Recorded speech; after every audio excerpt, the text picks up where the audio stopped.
is a lifestyle. Sports cards and we live now. Jeremy Lee in the building and every guest that you ever needed. Sports cards after hours keep the hobby heated. Updates, hobby talk like you never seen it. Sports cards live and none could ever beat it. Sports cards is a lifestyle. Sports cards and we live now. Welcome to another episode of Sports Cards Live with your host, Jeremy Lee. What is going on, everybody? Welcome to episode number 256 of Sports Cards Live. It is Saturday night, February the 1st, 2025, and my name is Jeremy Lee. Guys, tomorrow night on the channel, Fanatics Collect Weekly Hockey Show with Josh Madigan of the Hockey Cards Gong Show is going to be back. Great auction there tomorrow night. I'd like to shout out all of our sponsors, well, most of our sponsors, and a couple of new ones here in February 2025. But we're going to start with, if you are looking to add a grail to your collection, make sure you check out Fund Your Cards, the hobby's leading consolidator. They will help you finance the purchase with your own cards. Visit fundyourcards.com, and there you will find their proprietary client platform that cements them as the leaders in the space. Next Fund Your Cards show here on Sports Cards Live will be February the 12th. All right, Mint Inc., guys. Mint Inc. is a leading hobby brand in Canada. Check out their 2 Toronto locations and their online shopping with worldwide shipping. They do live stream shopping, auctions, breaking, grading, and more. Mint Inc.'s primary focus is to bring the ultimate hobby experience to collectors in Canada. Check out mintinc.ca. Also, new sponsor, new partner, really excited about this. Check out GP Sports Cards for a wide variety of hockey card breaks located here on YouTube. Streaming every Wednesday and Friday. All new products and breaks can be found on their website, gpsportscards.com. And for all sealed products, check out their retail storefront, Total Sports Cards and Collectibles. Also, guys, another new sponsor, and this one's going to be fun because we have one of the people from this company coming on the show later tonight for a new segment that I think you're going to enjoy. But if you're looking for a PSA 10 in sports stats, Rolling Insights delivers high-quality data for everyone. Businesses trust their data feeds to power their platforms with real-time stats, box scores, and player and team performance data. Fans and fantasy players rely on SportsWise for instant access to the performance data so you can finally ditch those messy spreadsheets. Whether you're running a business or just love the game, turn raw stats into a real advantage and visit rolling-insights.com today. And I'll put them on the ticker very soon. And guys, if you would like to sell your cards on eBay, but you'd like the pros to handle it for you, reach out to me and I can help you consign your cards with Slab Sharks. Hit me up on Instagram or send me an email to jeremy@slabsharks.com and I'll get back to you. And I got to say thank you to everyone who has reached out so far. It's going really well. Guys, Leighton Sheldon from Just Collect will not be joining us tonight, but we expect Leighton back next Saturday. And this show is available on Spotify, Apple, or wherever you listen to your podcast. Follow and subscribe for free. Leave a rating or review on your podcast platform. And as always, guys, thank you for everybody for your loyalty, your listening, your watching, your subscribing. If you're not yet subscribed to the YouTube channel or the podcast, please take a moment and do so. And as always, and we're going to try and keep up tonight, your comments and your questions are in play. With that, let me bring out my co-host, Mr. Joe Poirot from Santa Cruz. Joe, how are you doing today, buddy? I'm doing well, Jay Lee. How are you? I'm doing good, buddy. I'm doing good, man. You know, we start the show. I like to maybe we have some I haven't had any recent pickups as of late, so I have nothing to show or to share that way. How about you? Have you picked up anything lately? Nothing really to show tonight. No. Maybe next week. All right. Well, hey, maybe me as well. It's been, we had a great last episode. I want to thank everybody for tuning into that and all the comments. That was really an awesome episode. And I think we're going to have a good one tonight too. We have a lot of people joining us. So Army ATC 22, Alex Tressler, he's going to be joining us here very soon. Alex Giaimo is going to be joining us very soon as well. We've got Ben Burrows from Collect. He's coming on the show. We've got Dustin, the sports card dad, coming on. He's got a pretty cool topic to bring. Then we have Ben Hossler from Rolling Insights. He gave me a preview of what he wants to talk about. It's going to be really interesting. Chris Hoge is going to back clean up as he does at the end of the show. And there may be one or two other surprises. We will see. I'm not exactly certain if they're going to just hop in, but we'll definitely see if they do. Obviously, there's a big topic out there right now that we're going to get to. We'll touch on it with several of the guests tonight. And obviously I'm talking about the words that were spoken by the gentleman from Backyard Breaks recently that is taking the hobby content world, Instagram, Twitter, YouTube, by storm. And one thing I was thinking, and I said this to Joe earlier, one guy, let's call him a clown for lack of a better term. This one clown says a few words, bad ideas, and now like everybody is talking about this thing. And we're not going to be any different. We're going to talk about it a bit too, but we're going to come with some maybe some new sort of angles that others aren't, hopefully. All right, you good with that, Joe? Yeah, let's go. Let's go. Let's say hello. Yitz Singer in the house. He's first. Jacob Dull, what's going on? Dave Archbell, good to see you. Fourth the game, Paul. What's happening? Good evening. Yelia Williams, good evening to you. Kinger, good to see you. Skeppy is here. Laura is here. Thorson is here. I'm good, brother. How are you? Mark, good evening. Kinger, happy Saturday. Robert Scott, good to see you. Jacob Dull, yes, Ovechkin scored again tonight, 18 away from the record. Linda's first son, Michael, what's going on? Wesley is getting inspiration from the hobby room. Hey, there you go. Yeah, I hope you do. Foul Ball is here. What's going on? Mike Double V, Leafs back in the win column. For the Howdy Joe, what's going on? Michael Stone. Hey, good to see you, Michael Stone. Jeff McMahon, good to see you. Jake on 90s B-Ball. I saw you on Cajun earlier today. Good to see you, Jake. One heck of a debacle. It sure is. We got one of one memorabilia cards in the house. Jeff Derrico, Brett Miles, Jeff Hart is here. Robert Gonzalez. Good evening, everybody. Good to have you all with us. All right, man. Well, listen, we got lots of people here already. Alex Tressler, Army ATC, is in the back room. Why don't we bring him out? Alex, you ready to come on the show? Give me a thumbs up, buddy, if you're ready to go. He's giving me two. There he is. I caught him with 2 thumbs up. He's on the show. How are you, Alex? What's happening? I'm doing great. I got to follow I go this way. The background, like we're trying to get a little, nice vibe, tropical here and everything else, right? So thank you for having me on, Jeremy. Hey, man, you're welcome. Well, before we jump in and just talk about things, why don't I ask you, so people, if anyone in the chat and the audience isn't familiar with you and your place in the hobby, what do you do in the hobby? Why don't you just give a really quick sort of background on yourself and what keeps you excited in the hobby these days? So I'm a jack of all trades type of person. I'm a hobbyist at heart. I got back into the whole sports card industry back in 2008 while I was still in the Army. We'll start with what my username, Army ATC 22, stands for. I was in the Army. I was air traffic controller. That's what ATC stands for. My lucky number is 22. So it combined it all, and that's been my username all over the place.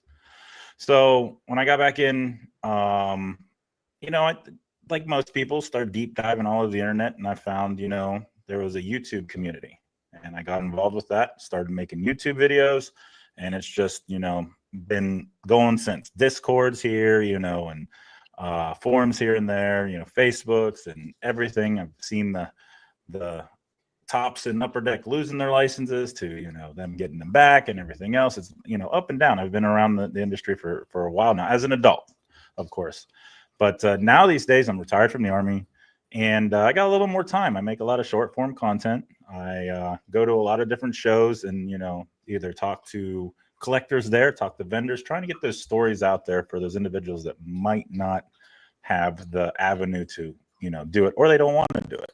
Right. So I just enjoy being with other people and laughing and everything else. Like, I met you in Philly for the first time. And that's a crazy story too. But yeah, I mean, I'm jack of all trades. Right on. Well, so that story, how you and I met, because if we didn't meet, you probably wouldn't be on here with me today, with Joe and I and everybody else in there in the chat. So I'll just tell quickly. I went to the Philly show. This is back in September, I guess. Maybe it was maybe the end of August, early September. And I was by myself. I went to the restaurant near the hotel to grab dinner, and I see this familiar face sitting at a booth, also by himself. And so I look at my phone just to make sure I got it right. I'm like, yeah. So I go up to this guy and I kind of lean over. I go, hey, are you Army ATC? He's like, Jeremy. I'm like, okay, you must be that guy. Well, we ended up. He reached over the actual back of the where I was sitting, and he's putting his phone in my face. Are you this guy? Are you Army ATC 22? I was like, yeah. Boundaries. I'm just confirming, right? I was just confirming that it was you. And we ended up spending the whole weekend together, basically traveling to and from the show and eating together. I was his Uber. I was his Uber. You were my Uber, and you also gave me a bunch of editing tips, which was pretty cool. So it was it was really good to meet you there and spend some time at the Philly show. And now here we are, and you're making content. So he's at Army ATC 22 on Instagram, guys. Give him a follow on there if you haven't yet. And so you've been to 4 shows already in 2025. Joe, have you ever been to 4 shows in any month? No. And I wanted to ask Alex, are you based in Philly, or whereabouts do you live? No, I'm actually just below Richmond, Virginia. Gotcha. Yeah, gotcha. So, a lot of East Coast shows. I've always told people, the beginning of January is a great month for card shows. For years now, going to those first ones. I don't know if it's people who are stir crazy with family wanting to get out of the house. Maybe they got some holiday money after the holidays and everything, but it's like, or there's just a lack of card shows maybe in December, end of November timeframe, where now they're just like, okay, I need to get back out there and and do everything. So I started the beginning of the year, went to Raleigh, which is only a couple hours south of where I'm at, Raleigh, North Carolina. Went to a show in White Plains, New York. Their winter extravaganza was pretty nice. First time ever going to the White Plains show, so I was pretty excited about that. Last weekend I was in Virginia Beach. They had a big 300 table field house show that's very underrated.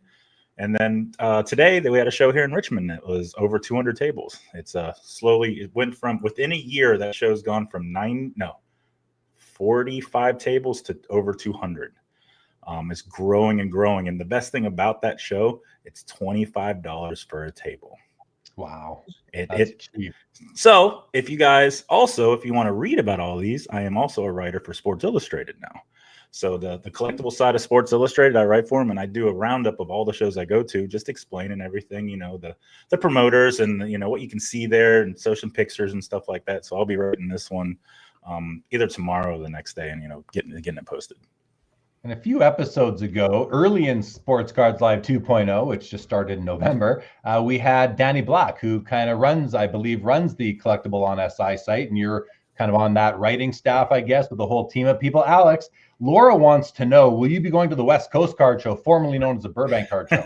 Unfortunately, I am not going out there. Logistically, a lot of these shows, you can tell, like in the period where I went to, they're all within driving distance. It's a lot easier for me to go places that I can drive to and stuff. And logistically trying to fly out there and stuff like that, a lot of times it doesn't work that much. So if I'm within driving distance, now a few other shows I can make an exception and try to, take a longer trip to get there and everything. But right now, the beginning of the year, trying to save up as much time I can take off from my actual job for the middle of the year, because, got the national and everything else happening. So yeah, no, for sure. It's so I want to ask you this before I go to some comments and say hello to the rest of the people who've joined us in the last few minutes. Alex, what is the vibe like? I always like to keep tabs, and I can't be at all the shows across all the states and provinces in North America here. But what's the vibe felt like for this first month and the 4 shows you've been to so far?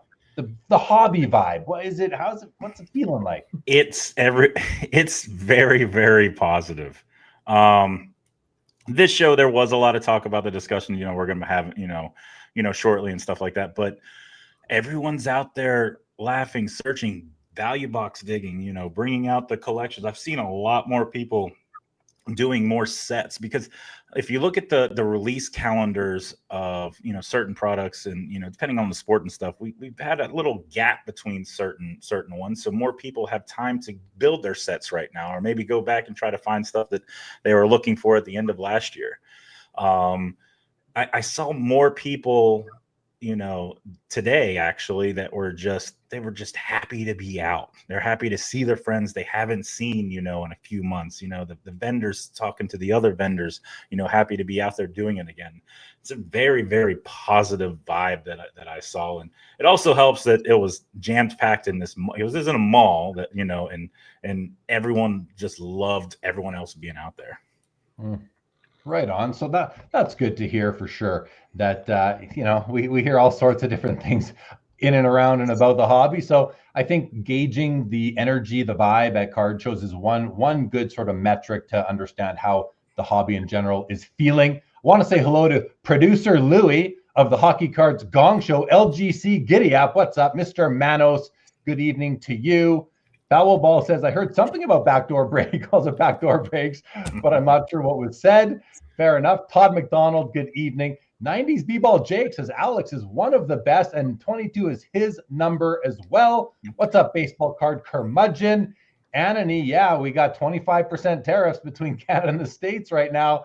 I don't know what that means for hockey cards, but we're going to find out soon enough, I'm sure. Howley Hustle, Eric Myers, what's going on, buddy?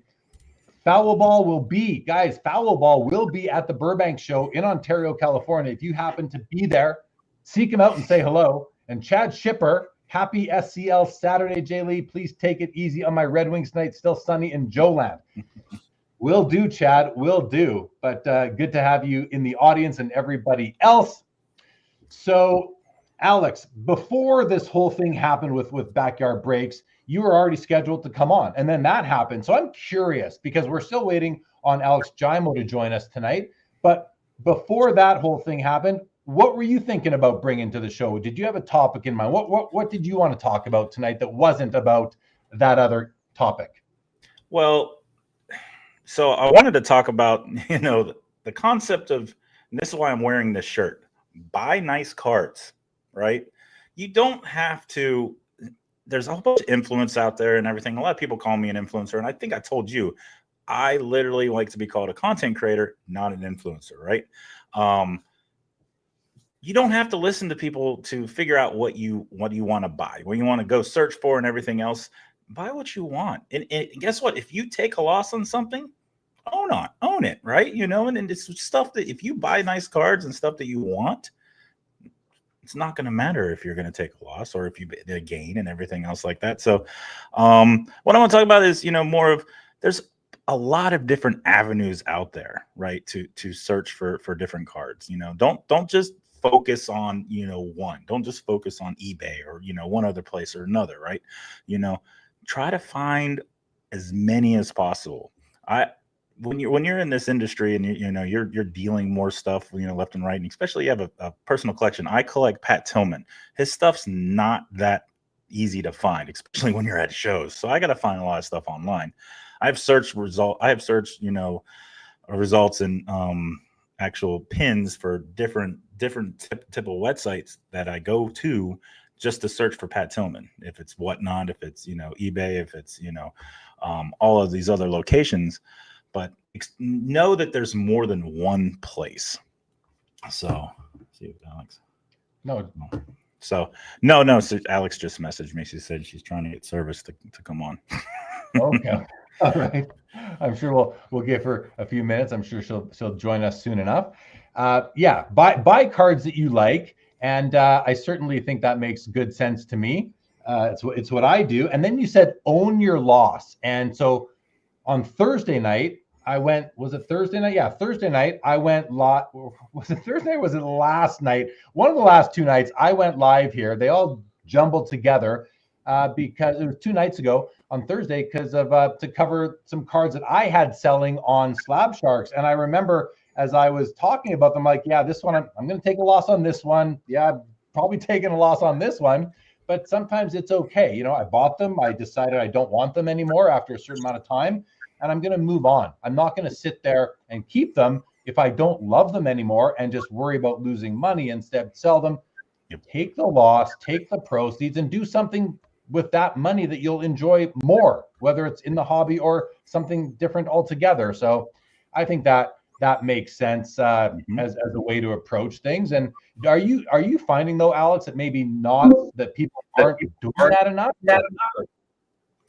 Yeah, I feel like, going to the shows and seeing it's hard because you see these vendors with their tables, and you see it at the shows you've probably gone to, is their prices are really high.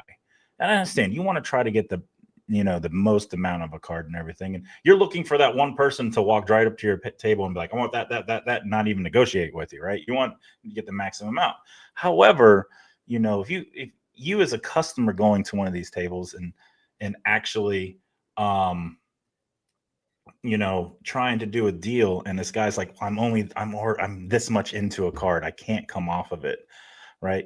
Those are the individuals that, hey, you can take the little loss right now, use that money and go invest in something that's possibly going to go up right now, right? Instead of just holding and holding and holding. I've seen a lot of shows where the same vendors have the same stuff for like a year straight inside their table. So I see it a lot. I see a lot of people, then they're not wanting to take that loss, and it's hard. It is hard because I don't do this for full-time living, and and I say this as something, I'm going to shows on the weekends and everything else, and doing this as an actual hobby.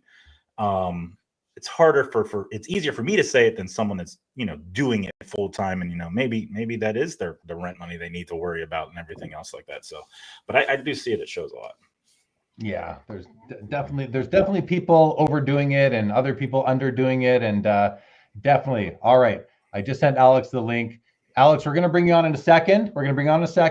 I want to do a couple more comments here, Alex Tressler. Before we do, we're going to bring Alex Giaimo on. Justin Bode. I want to say good evening to Justin Bode. He's saying hello to Joe. Joe seems frozen. I'm just going to take him off for a few minutes here and let him wake up. Seth Poulin. I love getting messages like this in the chat, Alex.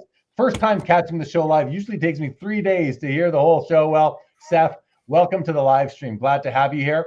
Foul Ball says, if you don't sell, you don't take a loss. No, that's definitely true. What's up, DPZ? Welcome to the show, buddy. For the Game says, I am the beholder. My rule on anything vintage modern, anything, just pay the price I think is good.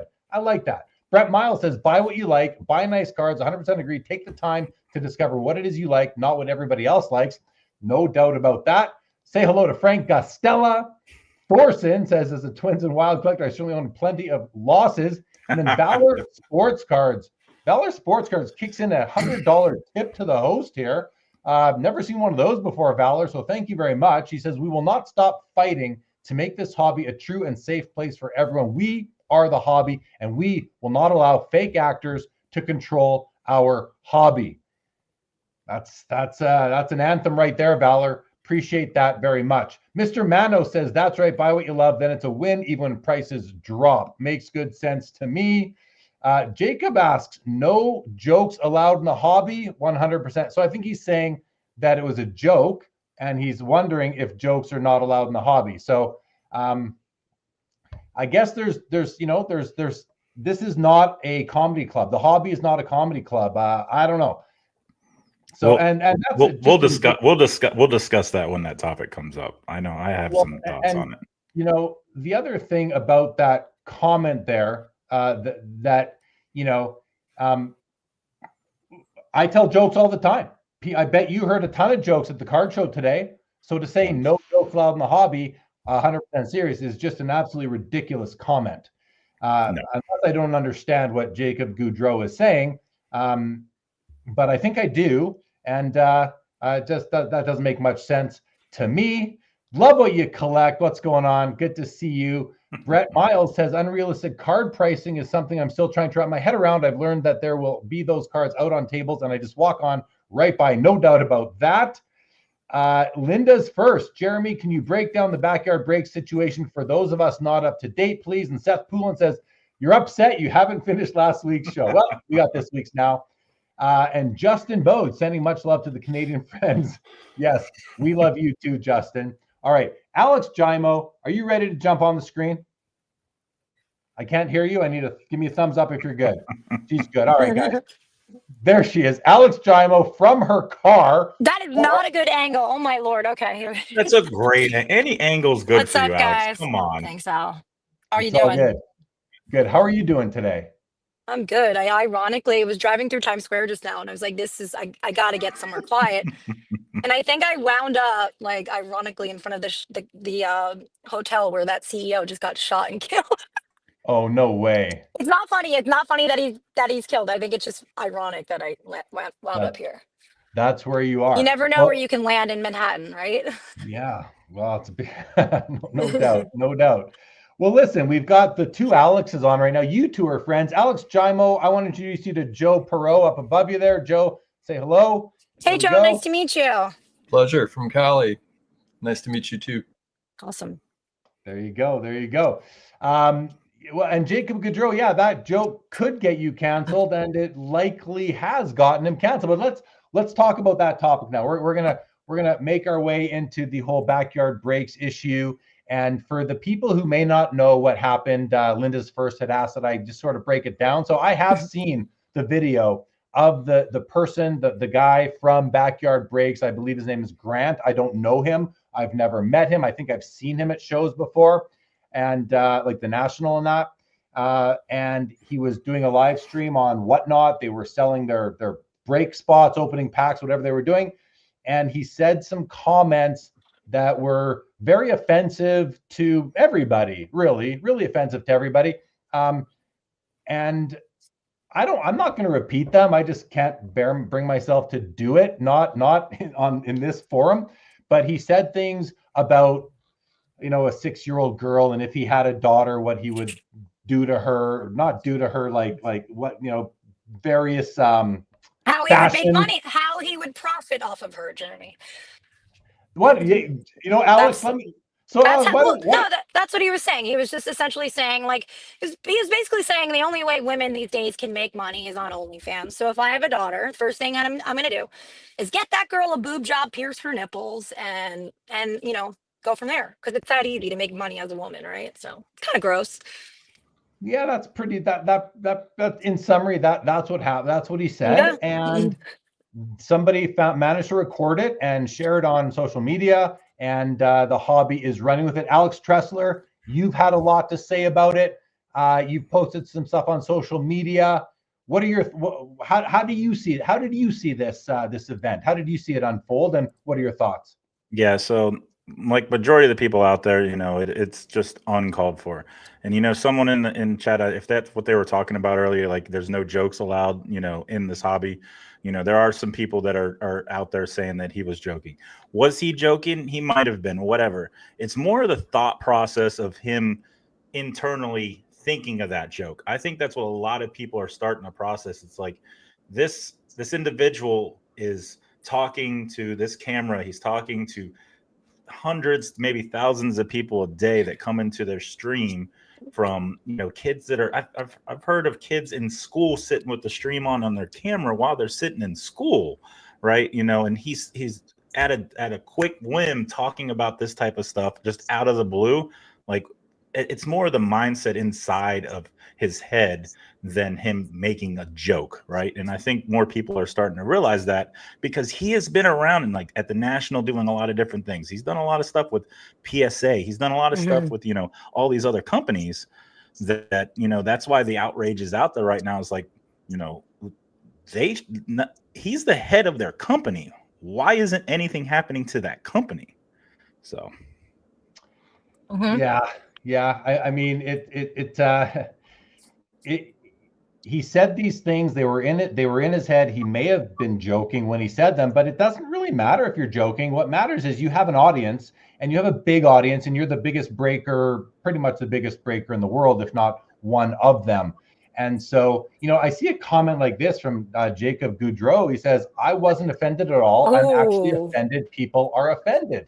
Which is, I don't know, it seems Jacob Gaudreau is obviously a troll, and that's okay. We can handle trolls here. But the thing is that, like, just people who weren't offended by it, you have to wonder how they were brought up and how they fit into society and all these things. And, are they good Samaritans and all these, that sort of thing. So listen, I put out a story post on Instagram, basically because he then went and apologized, and I mean, I'm not buying it. I'm just not buying it. You can't just apologize. Like, when my daughter hits my son and I say sorry, she says sorry. Okay, like you don't mean it, right? You're just saying it to because somebody told you to, whether it was the boss or the platform you're on or your father. Someone tells you to say sorry. So it's an unfortunate situation, and I want to try. I think we're going to find some good things that are going to come out of this because it's going to lead to some sort of change somehow. I feel like, and I'm seeing a lot of people, calling for where's Whatnot and all this. It was their platform. They haven't put out a statement yet. I don't believe. Has anyone heard a statement from Whatnot yet on this? Everyone's shaking their heads. Isn't.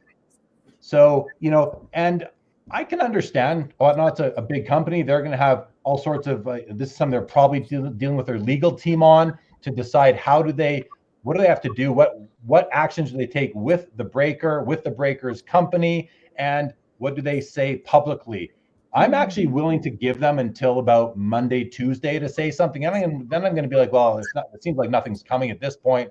But to me, I'm going to be patient enough to give them a couple more days to get their feet under them and decide what to say. Not that they couldn't say something small in the meantime, just to appease everybody. But obviously they haven't done that. So what about you, Alex Tressler? What are your thoughts on that? Yeah.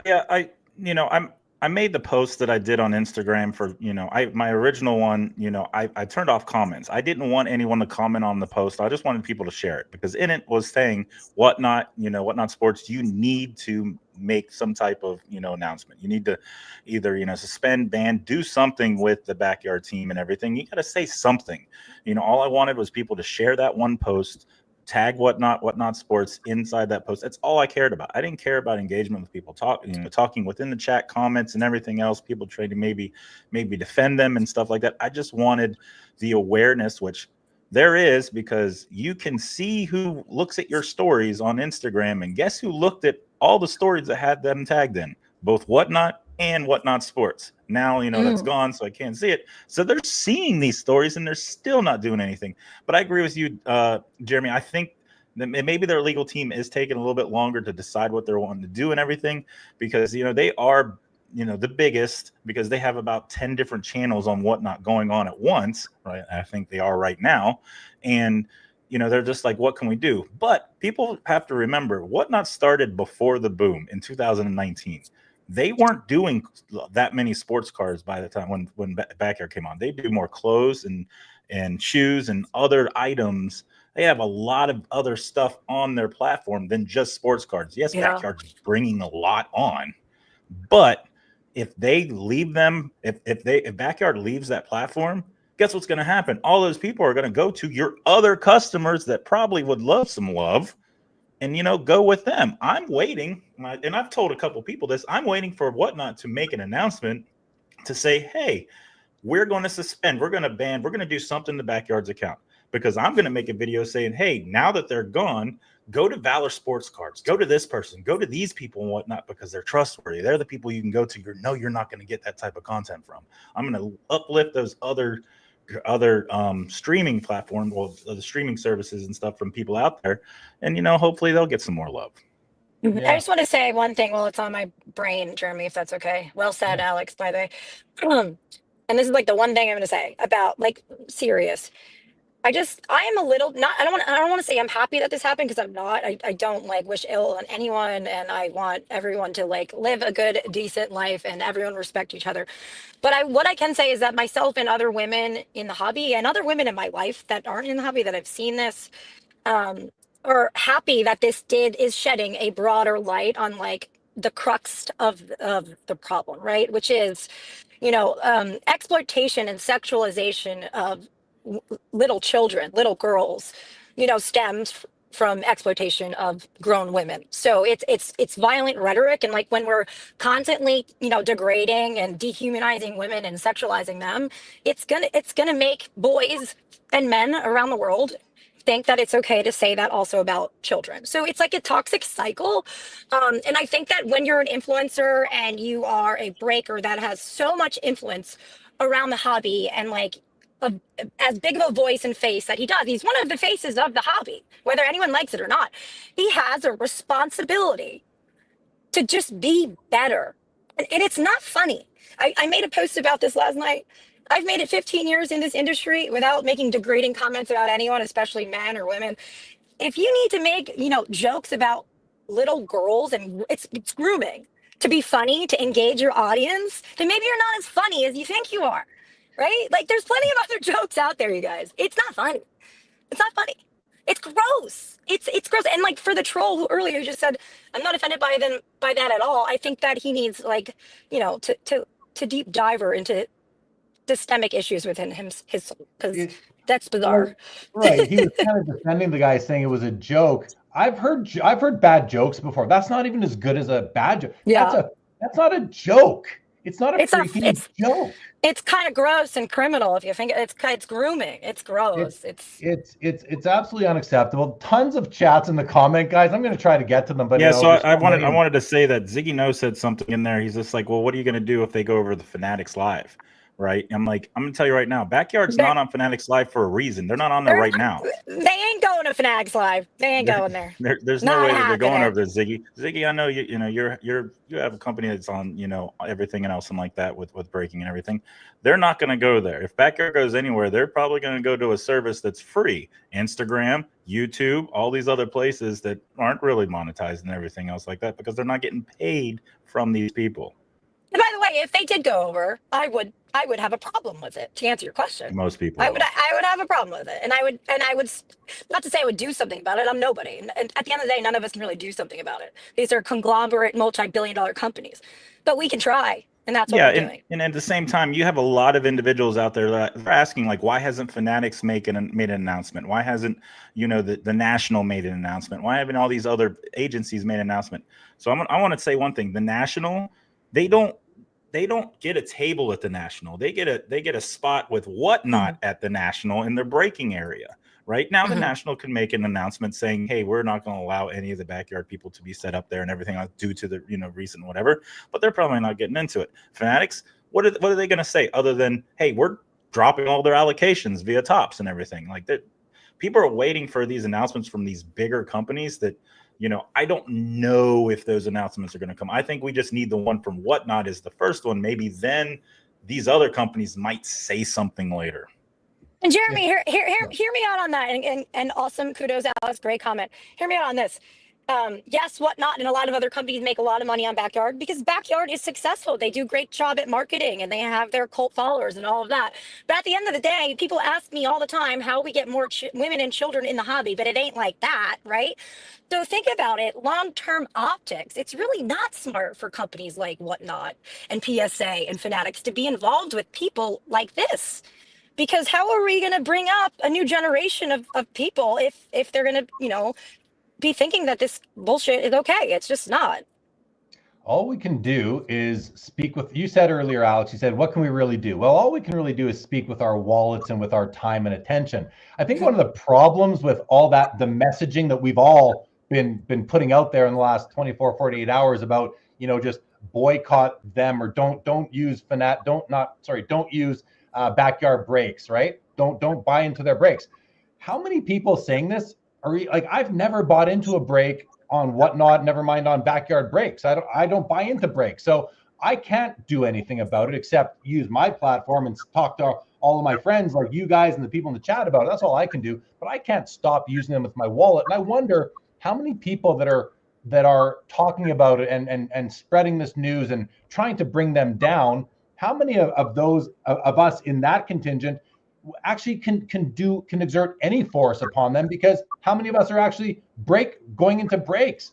I know I'm not, and I feel like the people watching, listening to this episode tonight and into the future, I'm going to guess that less than 50% of those people are people who have ever bought from Backyard Breaks or ever would, and even go on Whatnot and shop there.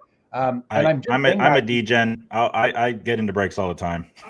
Not from them, but I do all the time. Well, you're one of four on this screen then, I'm guessing, so 25%. Alex? I used to. A lot of the time, most of the time, they are funny. I think they're funny and entertaining a lot of the time. But then there's parts I had to stop watching them. And I'll say this to their face. I had to stop watching them because as a female, I did feel uncomfortable and icky. You know when you get the ick? I just got the ick. And I have a thick skin, you guys. I've been in sports and TV at 20 years. I have two brothers. I don't get offended by much. And honestly, what they didn't even offend me. It offended me for other people. I'm protective of other people. I'm used to it. So if I got the ick, I can only imagine what other people are getting. Do you know what I'm saying? Oh yeah, 100%. And hopefully some of the people that were watching that aren't all just, complete idiots like that dude in the chat here, this Goudreau kid. Like this, and he keeps on making stupid comments. Like, like some people's kids is all I can say about this guy. But yeah, I mean, it's of the people that were watching, how many of them are going to be done with them? How many of their regular customers? What percentage of their regular customers are going to say enough is enough? I'm going to find another breaker, maybe even on another platform if they're even upset with the platform, which I think a lot of people are, even though they didn't say the words, and now they're put behind the 8 ball here, and they have to do something. Otherwise, they're going to be dragged. Their name's going to be dragged through the mud, as it has been by several people so far. It's crazy. A 1 minute rant by some doorknob, and now all this is going on, and all these companies are scrambling. Right? Joe, have you ever used Backyard Breaks? Have you ever watched them live stream there on Whatnot? I didn't have the tech skills to even access Whatnot, and I've never been a break. But I mean, kind of springboarding a little bit off of what Alex was saying earlier, Alex Giaimo. This is, I think, an interesting case study in how the industry, in some ways, I mean, the comments were abhorrent. That's obvious and clear, and I think everyone should use their voices. Everyone should vote with their pocketbooks. All of that. What's interesting is there's sort of a bifurcation in the industry and the hobby with breaks and the sort of gambling nature of ripping wax, and then a whole other segment which I tend to fall into, which is hunting for singles. Looking at my T206 polar bear backs and wondering if I'd prefer to have a cycle or an American Beauty or a Sovereign. And that's, I'm curious to see how the people in the side of the hobby that maybe don't engage in breaks, if they do have power to exert their way of thinking and kind of not standing for this kind of, lewd activity that I think is counter to what we tend to think of as a hobby that's, connected with a positive escape, with something maybe perhaps in our own experiences as, our own childhood times of innocence. So it's an interesting moment to see how that unfolds. And I do hope that both the people who have platforms as well as the people in power and companies are paying attention and being forceful in exerting their opinions and kind of voting with their dollars. I've seen people share the term or condition on Whatnot, basically saying that, and I don't remember exactly how it's worded, but any sexual exploitation comment, anything about children is just unacceptable, zero tolerance policy. I think a lot of people are hoping that they're good, that Whatnot is going to exercise that clause in their terms and conditions against the breaker, either the breaker, the breaking company. I'm not sure, but we'll have to see how it all flows out. And I'm expecting to hear something from them, by midweek. Like if it's not out by Tuesday, I'll be like, okay, come on, guys. If it's not up by Wednesday, I think it's a write-off. Anything they say will almost be too late at that point. They kind of have to issue something, a statement on Monday morning, sort of thing. Jeremy, I gotta pop out. Gentlemen, thanks for having me, and I appreciate standing up for children and women in this situation. Have a good rest of your show. Alex. I have a friend date with breaks with Jess right now. I don't want to stand her up. All right, love you guys. Goodbye. Have fun, Alex. So Alex. Thank you for coming. Showing on. what I was showing on the screen, I know someone, I can't remember, I saw on social media. So the account that actually was live, Backyard Grant, actually has been, it says it's been temporarily inactive via, Whatnot's guidelines and everything. Okay. But that's the So only one Okay. out of all their accounts. I saw someone post that earlier today. So it looks like, they've done something, but they haven't said anything. Got it. And more people want more. So Okay. You have a lot of comments to catch up on. So Oh my God, dude, I'm looking and there's so many good ones. I want to get to them. Ben Burrows from Collect is in the back room. Ben, give me 5 minutes if you don't mind, Ben. I want to talk about some of these comments. Then we'll bring Ben on and we'll be done with this. Maybe be done with this topic at least for a little bit. Say hello to Poutine, everybody. Say hello to Robin Taylor, Alan Terwell, Linda's you regret asking. I hear that. What's up, Michael Ham? 90s B-ball Jake says Grant's comments were garbage, disgusting, unacceptable. Yitz says if you have a platform, you're 100% responsible for whatever you say. That is, yes, you are allowed to make jokes, but there is a line you do not cross. They should know that. Yeah, I agree with that 100%. Yitz. Michael Stone says, correct, thinking about what he said makes me worry about him as a person. Yeah, I think that's what Alex Giaimo was saying. Yes, Justin Boat, it was a sick joke. Linda says, exactly, Alex, joke or not, it says more about where his mind is at, thinking those thoughts. Right? Mike Petty 2. Mike Petty, by the way, Mike Petty 1 is no longer blocked. You're in the clear. I did that a long time ago. Send me an email if you don't mind, Mike Petty. He says, I'm with you, Hobby First Lady. Very nice. Laura says, a lack of respect, plain and simple. Fair. Seth Poulin says, no excuse. It was an athlete. If it was an athlete, all their endorsements would be gone and immediately, right? Guys, quick announcement. Rage is in the building. Ziggy No says, vote with your dollars. I hope things will change, but Whatnot isn't the issue and won't change. Backyard. Okay. Mike Petty says, it's 100% ridiculous that they are still on Why Not. The fact that they are still on tells you all you need to know about backdoor breaks and why not. That's why Idiot needs to learn a lesson. I think he needs to learn a lesson for sure. 206 says there was another video that came out of Grant asking a girl for her IG and basically harassing her. I've heard about that.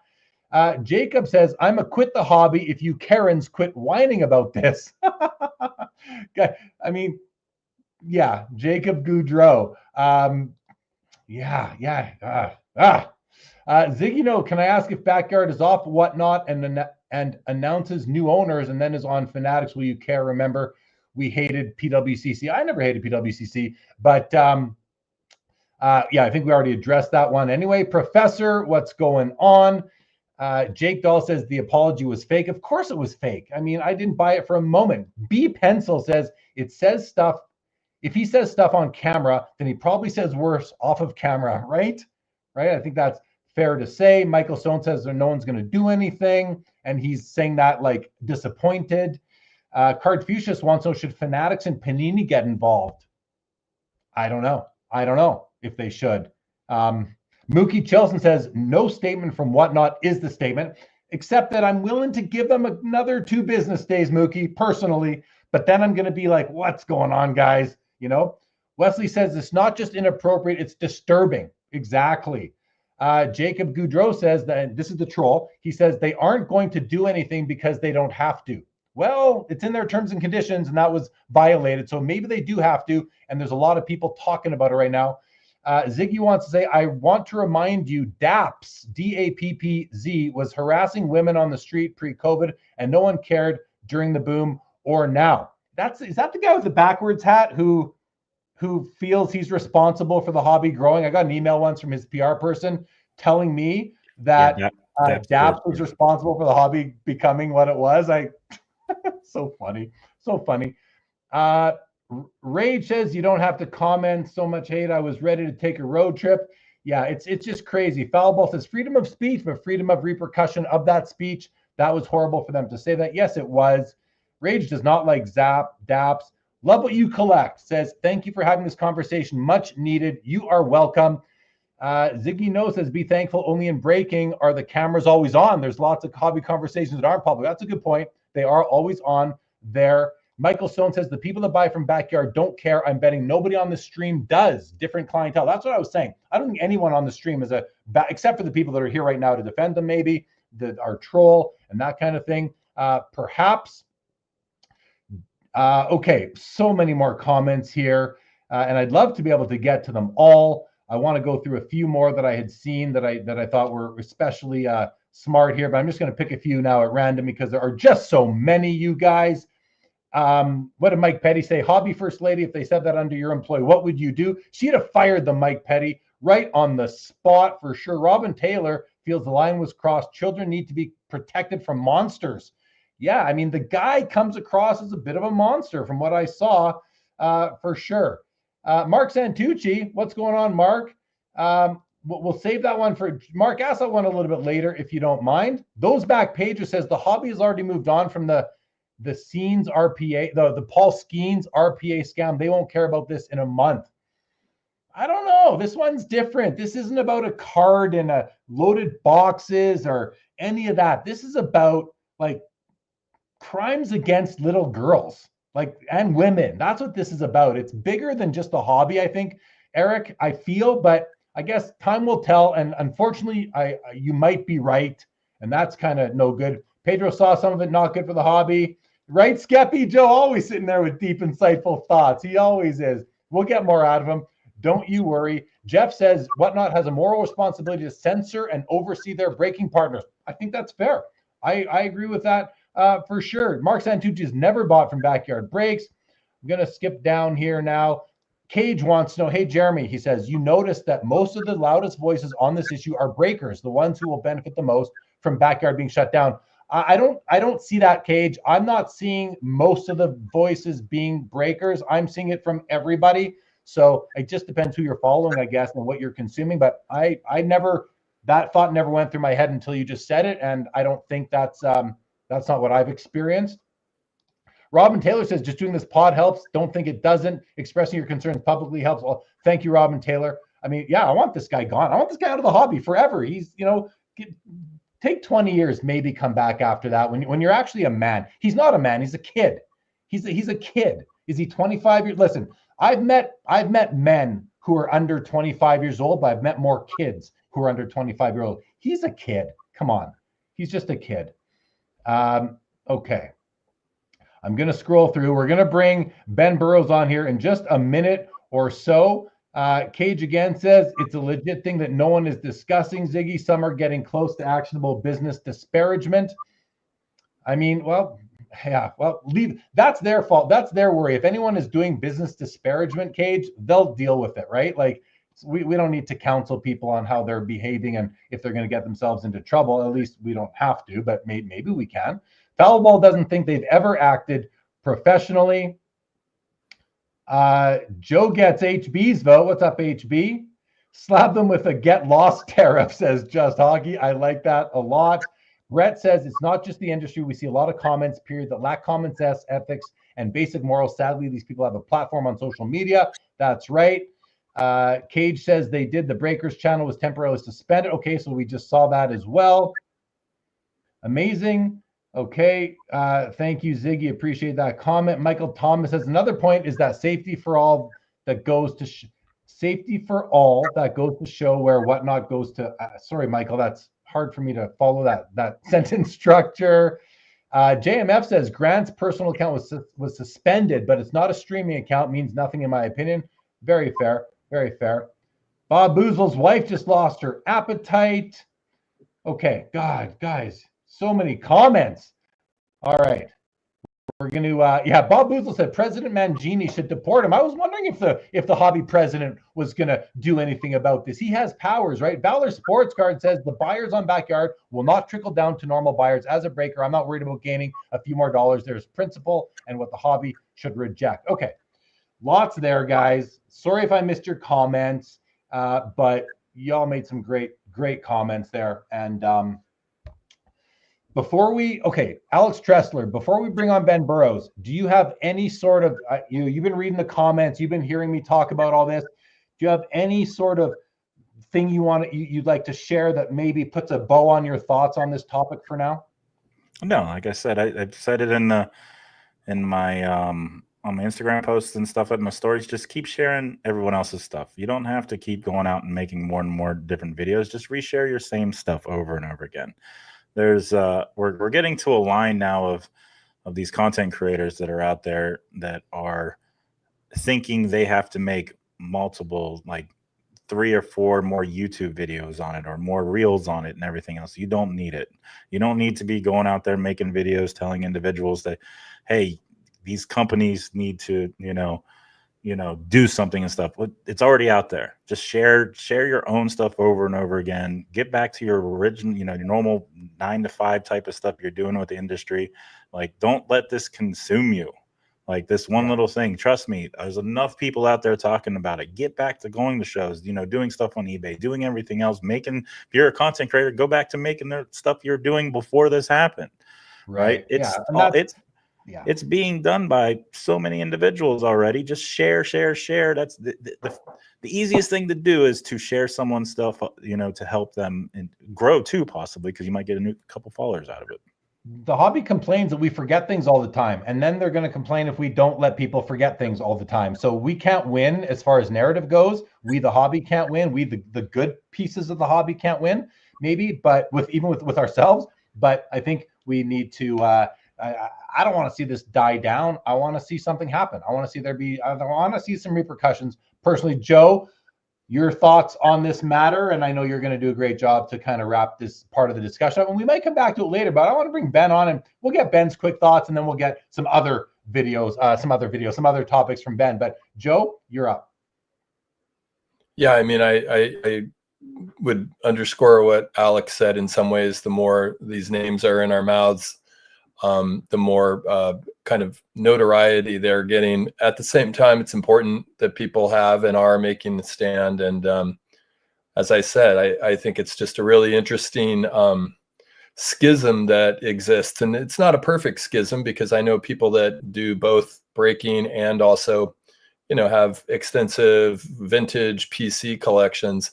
But I think it is an interesting time in the space to feel those two sort of tensions between the gambling impulse and the impulse that I would more ascribe to something like nostalgia and kind of passion for the cardboard itself. Good stuff, guys. A couple more comments quick. American Adult says backyard breaks are the epitome of trashy. What wasn't that surprise? Seems right in line with what I expect from. Yeah, I wasn't surprised by it either. As well. The troll says sharing the content inadvertently shares the disgusting content, you idiot. I mean, we're not sharing the content. We're talking about the idiots that you support, you idiot. But thanks for being here and making yourself look like an absolute fool. Yeah, USM&T, if I think we have another 3 more weeks of discussion, the hobby will be in a better place. Maybe. I don't know if you're being facetious or not. I don't think so. But okay. All right. Let's go ahead and bring on Ben. Are you ready to come on the show? He's ready. All right, guys. Welcome Ben Burrows from Collect back onto the show. Ben, how are you? Say hello to Alex, Joe. Hello, sir. Hey, guys. Nice. Good to see you again, Joe. Thanks for having me on, Jeremy. Nice to meet you, Alex. Nice to meet you. I see you all over social media. It's good to finally get to connect. Thanks. Good stuff, man. Good stuff. Well, welcome back, Ben. Great to have you. And I want to give you a moment just to share your thoughts on the backyard breaks, asinine comments, and then we'll see what other topics you've been thinking. I mean, guys, if you don't know, Ben reports on hobby issues for Collect, CLLCT.com. You can go to the site, follow Ben on Instagram, Ben M. Burrows. But Ben, let's hear your thoughts on this. What's happening? Is the team at Collect talking about this? Where are you guys at? It's really interesting. I think I don't know that there's been a story other than the Skeens debut patch that we've talked about internally more over such a short period of time as the backyard breaks thing. We internally, it's been an interesting dynamic for us. We've gotten a ton of feedback on it.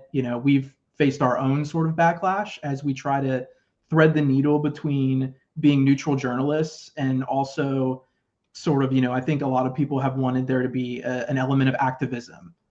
People have reached out and said, why aren't you speaking out about this specifically? Why aren't you, we think that grants should be deplatformed. Why aren't you advocating for that? And so it's been an interesting balance for us because, for each of us individually, I think we can probably agree that, his comments were deplorable. They should never happen. It's unacceptable. The companies that are directly involved with backyard breaks, the fact that they have been silent is unprofessional, unethical, unacceptable at every single level. But from representing Collect as a brand, how much does that opinion get to reflect within our actual reporting? Which we've only done a little bit of it so far. We've written one story on it. We talked about how to deliver that quite a bit. People were pretty upset with it, because we weren't. I think the consensus was we weren't more harsh, about it. So internally, we have sat down and been like, maybe we should opine. Do we have somebody write a column about this and say that it stinks and this is what Whatnot needs to be doing, or do we just continue to forge forward completely neutrally, right? So it's been a very complicated few days for us, to say the least. And the one other thing that I'll say is there's been stuff that has popped up before where companies don't want to talk about it. There has never been a situation since I've been reporting on the hobby where companies have been completely radio silent about it. I have sent out dozens of requests over the last few days. I've sent out tons of requests to Whatnot. They have said nothing. I've tried to go through, official channels, back channels, mutuals that I have, just like, hey, can you give me a phone number for somebody? No one responds. I was under the impression today that one of the companies, I won't say specifically who it is, but one of the major companies directly involved with backyard breaks was heavily considering coming out and saying something. I sort of pre-wrote something expecting that, and then they ended up not doing anything, which kind of sucks. But I heard that too, Ben.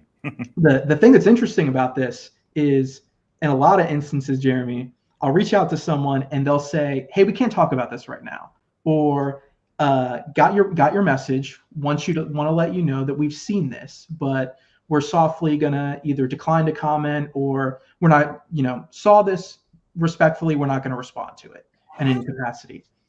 For this, no response from anyone virtually. The only responses that I've gotten has been fanatics declined to comment, and then I checked in because I know a lot of people have been sort of going through this list of these companies need to come out and speak out about this. I went to the trading card manufacturers and specifically asked them, what type of professional relationship do you guys have with backyard breaks? We talk about allocation quite a bit. Try to confirm whether or not there are actually direct allocation accounts with the trading card manufacturers. The only response that I got directly to that was Panini came out and said, they do not have a direct allocation account with us, in any capacity. So frankly, I don't think Panini should be butting into this really, from their standpoint, but never, I've been covering the industry professionally for several years now. Never has it been this completely radio silent. It's almost eerie, and I get it, but it's still that might be a sign that something's brewing, right? Because companies can be silent because they haven't yet fully worked out what they're going to do. There could be something brewing here. Hopefully there is something brewing that's going to, have an impactful, have a good impact on either the guy who said this grant or his company, right? I mean, something's got to give there. But I really like your perspective in journalism that you've never seen this before. That's right there is insightful, and something that I don't think a lot of people would understand, or would just be not understand, but would be aware of. So that's interesting. Okay. I've got to go to some comments because that's what we do here, guys. And Ben, I want to know if you have other things. You mentioned Skeens. Maybe this is it right now. Maybe this is a slow news week, and that will happen, and maybe thankfully at times. But USMNT says, throughout this whole discussion in the hobby, I've yet to see anyone plug their favorite breakers. No good names have been mentioned. And I think that just provides an opportunity for, if you have relationship with the breakers that are good, that aren't freaking idiots like these guys are, shout them out. Like, this is an opportunity to shout out your friends who you want to support.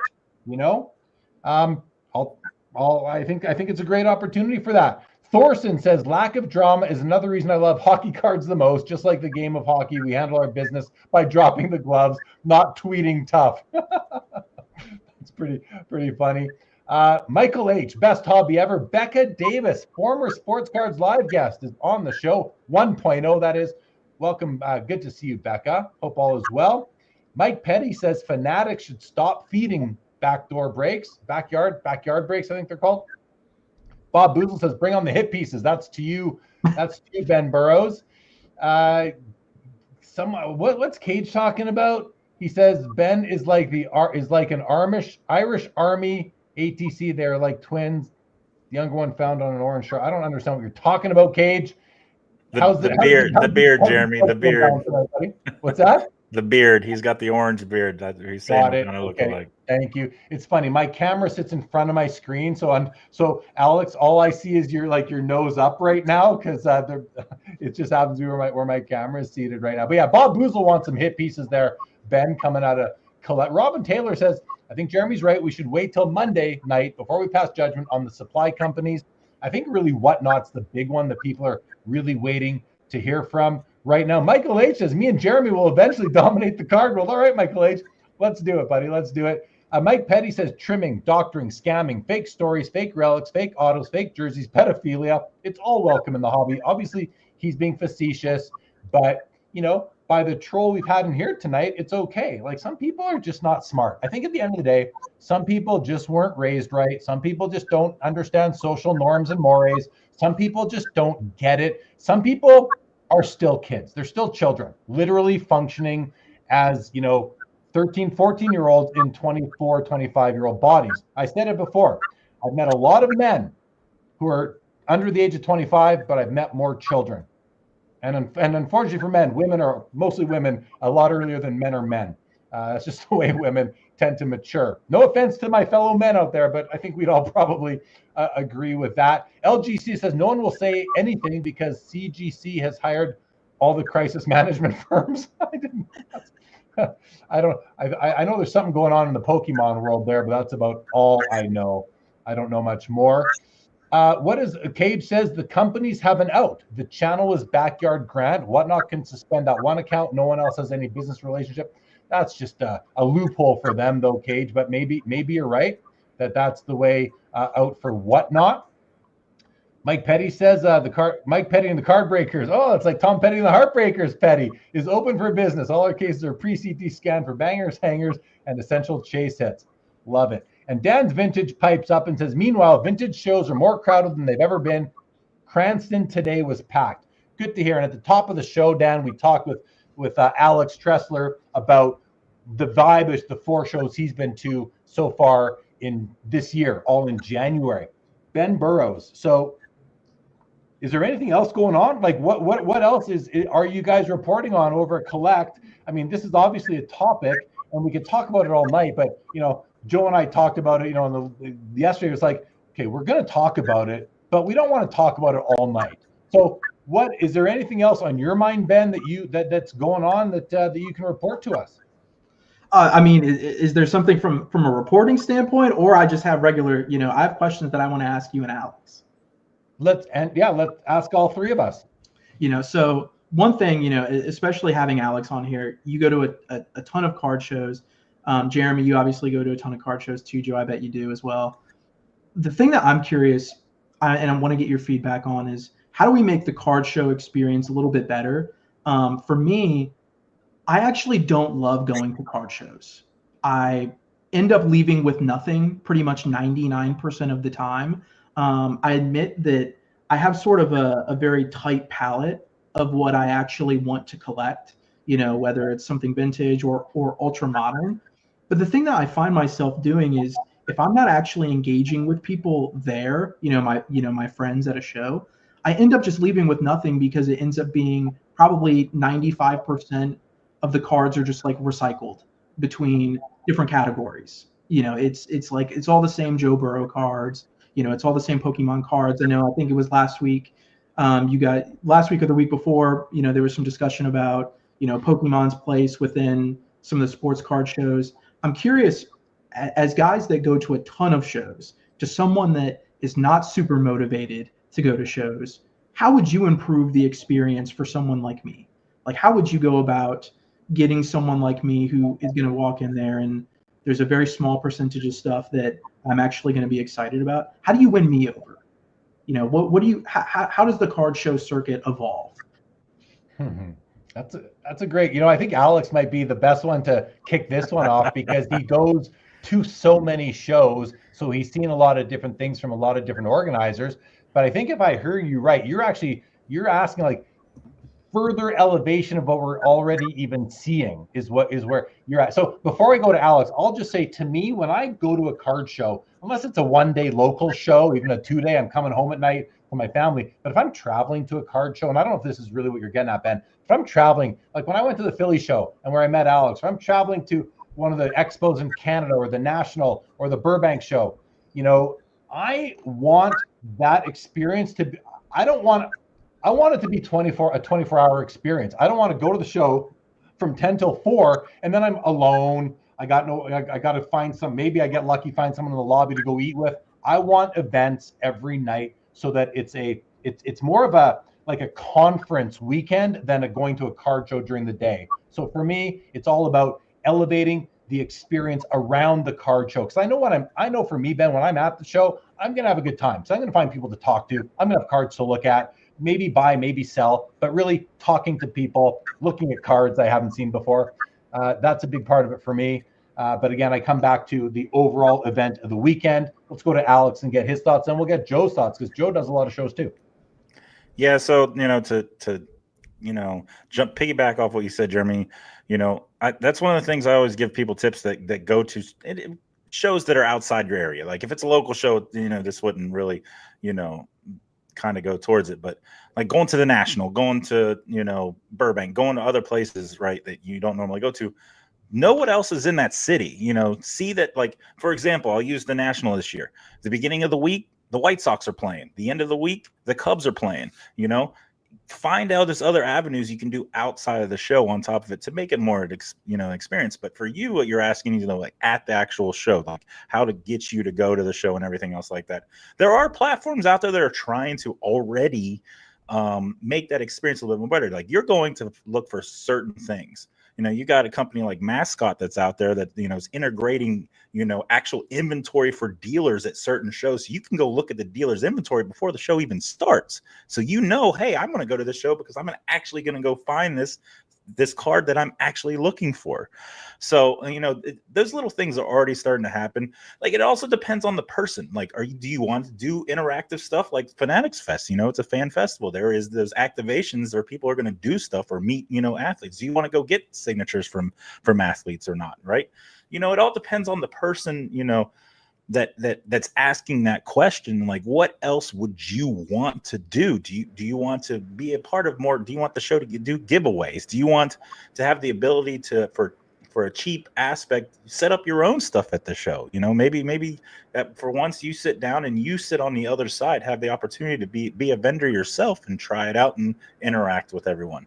I've always told, a lot of people, like, there's tons of, I think it's introverts that are in this industry. They don't want to talk to you. When you're at a show, you don't want to talk to anybody. And I've always said, like, it's the inside your head. If you walk past the table and there's no prices on your cards, that person doesn't want to talk to you. You think he's going to ask you how much his card's going to be? You always price. That's why I always say price your cards on top. That starts a conversation without starting a conversation.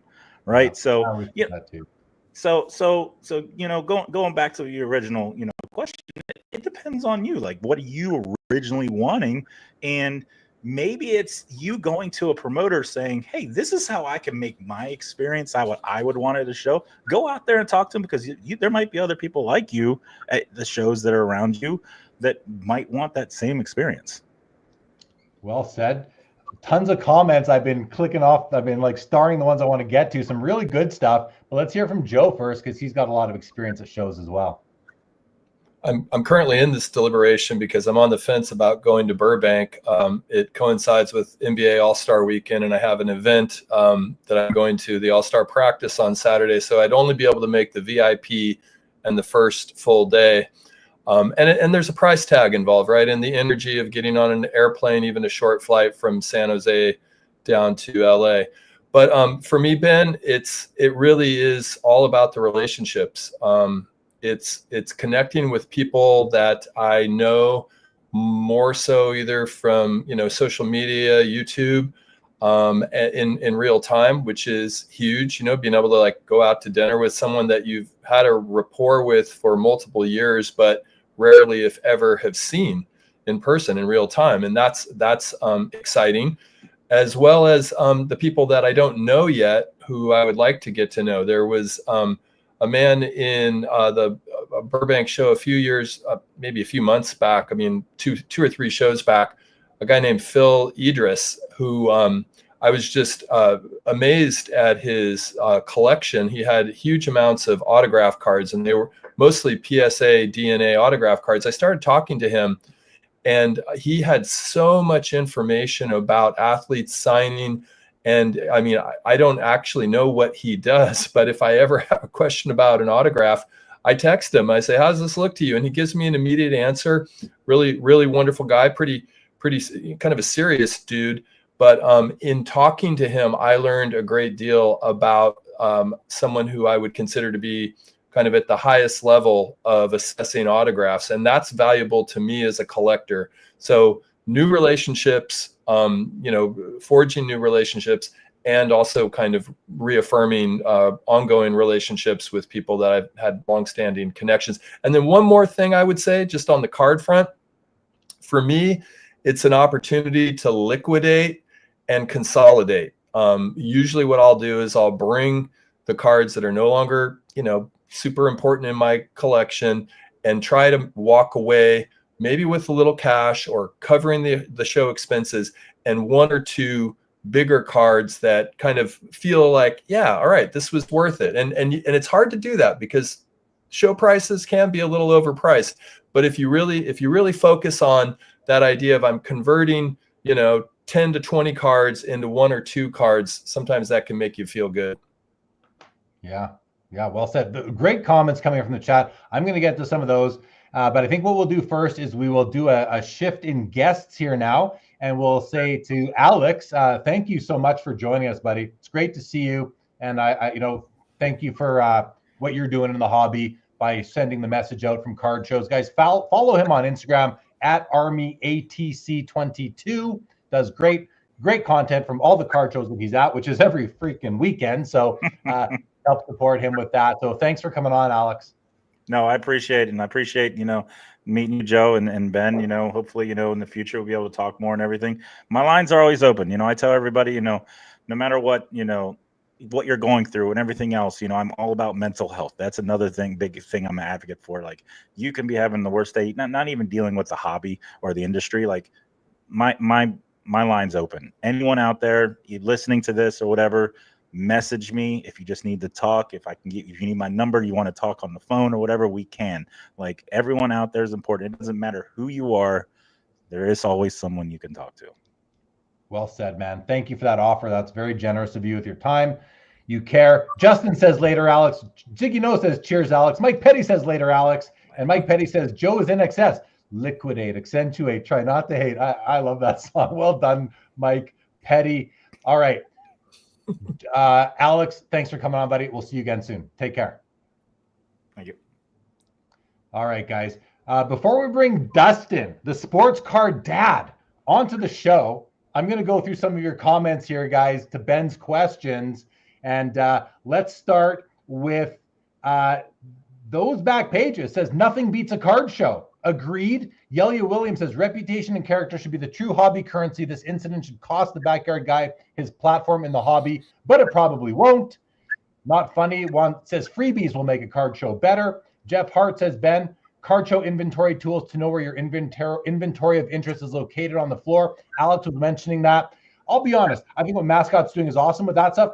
I want to be surprised really about what I see at every table when I walk up to it. Personally, LGC says, Ben, plan to meet someone coming out from out of town at the show. That's great advice.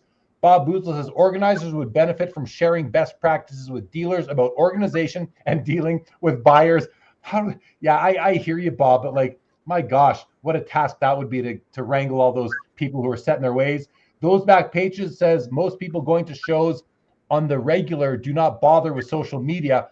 Many don't. That's the thing. The hobby is so much bigger than our social media world, everybody, for sure. Mark Santucci, if you have a certain set you want to work on, Ben, that can really, that's where you look for cards. Right now, he's working on the Before They Were Famous set. Skeppy says if you go to a card show and leave with nothing often, it means you're on the right track with what you were after. The show experience is not really about what you pick up. Well, I buy into that. Jeff Hart says buying cards is 25% at most of the card show experience for me. I agree with Jeremy. It's all about the overall event experience and the people. Agreed. He agrees with me. If I agree with him after he agrees with me, I'm agreeing with myself. Okay. Vintage card collector. If I pick up one card at a show, it's a success in my book. I've heard that before. I think that's a great way to look at it. Robert Scott, right here. I wrote this down. I wrote it down. The card shows are what you make of them. If product is lacking, make up for it socially. That right there. Jay-Z says, my 2 cents, when you have very narrow wants, you really need to know what you are going to. Possibly limit the card show to 1 or 2 so you know you will see what you were looking for. So go to the right shows is what he's saying. Bob Boozle says, make sure the show has air conditioning, Wi-Fi, and bathrooms. Dan's Vintage says, basically every large vintage show has some sort of YouTube get-together these days. Shows are social events that also happen to have cards. I love that. Not Funny says, have a band and sell beer. Well, they do sell beer. I don't know about the band, though. B Pencil says, having a content creator shaking hands as people enter the show could help make shows more exciting. I think that's a poke at Mojo from last, Jay from last National. Mookie says, I go to my local show to meet friends and dealers I love. Walking away with cards is often a bonus. And Midlife says, I go to local card shows because it's more fun than sitting on the couch at home. I love all those answers. And I see 20-something new comments in. I'm just going to skip right on by those guys. And we are now going to bring on Dustin, the sports. Dustin, you get to go. You ready to come on? He's ready. There he is. There he is. Dustin, the sports cards dad, everybody. Dustin, welcome to the show. Say hi to Joe and Ben. Joe Poirot, how's it going? Actually, in honor of Joe, I added the signed Steph Curry jersey today. I got it in the mail and I was like, oh man, I got to get this up before I go live on Jeremy's show. and Ben, thank you so much for all the great articles for me and Neo to react to on YouTube. So keep doing great work over there. I'll do it. Yeah, I know it's coming. So Dustin, and listen, we are now, let's see, we got some time before our next guest comes on. I want to get back on track for when the next Ben comes on, and that'll be when this Ben over here leaves. But let's get into it, Dustin. I said, hey, come with a topic, something you're interested to talk about. And you sent me something as an idea. I liked it. So why don't you present your thoughts? Well, just kind of on the back of the latest kind of backyard thing, I was thinking, and I've been thinking this for a while, it feels like breaking / repacks, that part of the hobby, that part of the industry, it just seems ripe for disruption in the sense that we've had a lot of folks that have come in over the last, 10 years has really been when breaking has really took off, going back to 2015 and 16.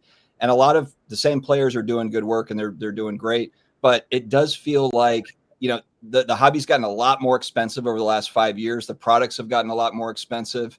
It's considered a premium product, but when you kind of look at how it's presented, it doesn't necessarily feel like a premium presentation. It doesn't feel like white glove service when I'm watching these things. And not that I watch a ton of breaks, but I do catch the clips where it's, the highlights, the big hit gets pulled. And like I said, I understand the excitement of it, but I'm just wondering, is this the last iteration of the gambling side of the hobby, or can there be improvements? Will there be an evolution where maybe some other players or maybe existing players look at this as a huge opportunity to really up their game and figure out how can we present this in a better way that's more serving for a larger audience? And I think now, what's different than 10 years ago is now you have a company like Fanatics, you have eBay that's reinvested into the hobby. You have large companies and huge multi-billion-dollar companies that are involved now. 10 years ago, they weren't as much. And so, where do we go from here? And I would think, I would hope that there should be an inflection point. I think there's a fork in the road. Is it going to be more of the same, or is there going to be some new disruptors, or some of the folks that are already here that kind of shake things up? Yeah, interesting. I mean, I wonder, you said inflection point, like, is this one of those points in the history of the hobby where something does sort of change at all? And I don't know. I mean, it's possible that there is a small change comes of this, or that maybe if the penalties are sanctioned against this company in a way that really does hurt them, that others might take that as a bit of a sign of what they should and shouldn't, how they should or shouldn't conduct themselves when they have an audience of, people of all ages, really. And, I think a lot of the vocalness we've heard lately is people that just want the hobby to grow in a safe and structured way. And I think we all do. I mean, like, so many of us here on this screen in the chat have been in the hobby our whole lives. And we love it that much that we dedicate our lives to the hobby and our families if we have them as well, and more so than our careers at times. And so I just wonder if the hobby worthy of being elevated higher than what we're seeing. Like, let's face it, the backyard breaks thing, they're the bottom of the barrel. Sure, they are the money tree that keeps on feeding everyone that they're feeding, but they're the bottom of the barrel when it comes to class, to professionalism. But maybe that's what that is what sells, unfortunately. But is there an opportunity because it's entertainment as well, right? So you can't just come on with a suit, like when Cage Lawyer is sitting with his clients, putting them to sleep because he's talking his legal mumbo jumbo. You don't want someone like Cage doing a break because you're going to fall asleep. So you want somebody who's you want entertainment. So you try to maybe get Cage's kid to do it. He's the one with the personality in that family anyway, right? Maybe get his kid to do it. Yeah. And that way you're going to get more of a reaction. But I don't know, man. It's a tough call. I was thinking about, me and my wife are going to go see Jim Gaffigan stand up next weekend. And I was thinking, like, and I mentioned this in a video, where are the Jim Gaffigan style comedians in breaking? And look, maybe they're already out there and I just don't know. I'm not seeing them, but I don't know. It just feels like we need some more players, some more faces. And look, I know that it probably costs a lot to get into breaking, but there's a lot of big money in this space. There's a lot of big money that's coming into this space and watching this space. So the idea that there's not somebody that could come in and make a splash, I think would be short-sighted. I think there's plenty of people, if they decide to do that they could do it for sure. And I think that a company like Fanatics, I think Michael Rubin, I would assume that that's what he would want to see is an evolution. If he wants high-end sports card shops and stores, I would assume he probably wants something like that on the breaking / repack side of things as we evolve. Just an assumption. Yeah, it'll be interesting to see. Ben, what do you think about this sort of thought? You asked already, Ben, how can we elevate card shows? Another, this question is how can the world of breaking be elevated so that it's not, because breaking as a business, very successful, of course, and there are some very professional breakers out there. I know several of them. I've got a couple that I'm involved with above as partners. Mint Inc. does breaks. GP Sports Cards, new sponsor as of tonight, does hockey breaks on their YouTube channel.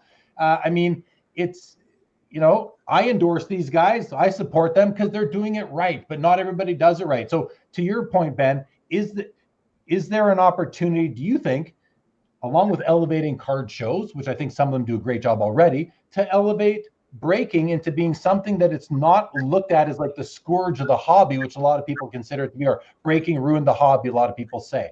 I mean, I'm grateful for breakers because that's how so many singles get freed up into the world, right? But what are your thoughts, Ben? Then we'll go to Joe. I think it's a great question. Honestly, the first thing that has come to mind to me for this discussion, and it's because I've been asked it a bunch by sort of like corporate and tech people that are new to the hobby and are just curious. The first thing they ask is, why is the production value virtually crap on all of them? Like, and then it makes me think about a conversation that I had with Grayson White, who runs Cherry Collectibles out in Australia. And I remember having a conversation with him years ago at this point. And he was talking about, he thought that the production value needed to be leveled up at some point. And his question was, if we can pre-tape the lottery drawing, why does breaking have to be completely live with horrible production value, because the speed, from the recording to the end product is often the challenge, right? And so the production value, as long as we're going to do it live 100% of the time, is going to be challenging. And also, we talked about the issue with Grant. He's like a 25-year-old kid, right? At some point, how much do these companies invest in having legitimate hosts with potentially, backgrounds in something like this? A lot of people look at someone like Jeff Wilson and they're like, oh, well, he's super professional. Well, Jeff went to Florida for broadcast journalism. So like, that's why he ends up looking really professional on camera, because he's been professionally trained to do this, right? And then he knows that, from journalism, he knows not to say mostly stupid stuff like what we got with Grant. So like, at a certain point, does the production value get leveled up at some point when a company like Fanatics comes in and wants to get people to invest huge amounts of money in it? At some point, does the industry have to say the tech has to be better than our iPhones just posted up on a little stand to deliver? People are going to buy $1,000, $2,000, $3,000 hobby boxes, or cases of something like Flawless. Why would they want to buy from some guy on an iPhone that's just on a stand and in his dining room or something like that? At some point, does the production value get leveled up, and at some point, does the background and professionalism of the hosts themselves get leveled up? I think if that stuff doesn't move at all, I have a hard time seeing how that specific space gets leveled up.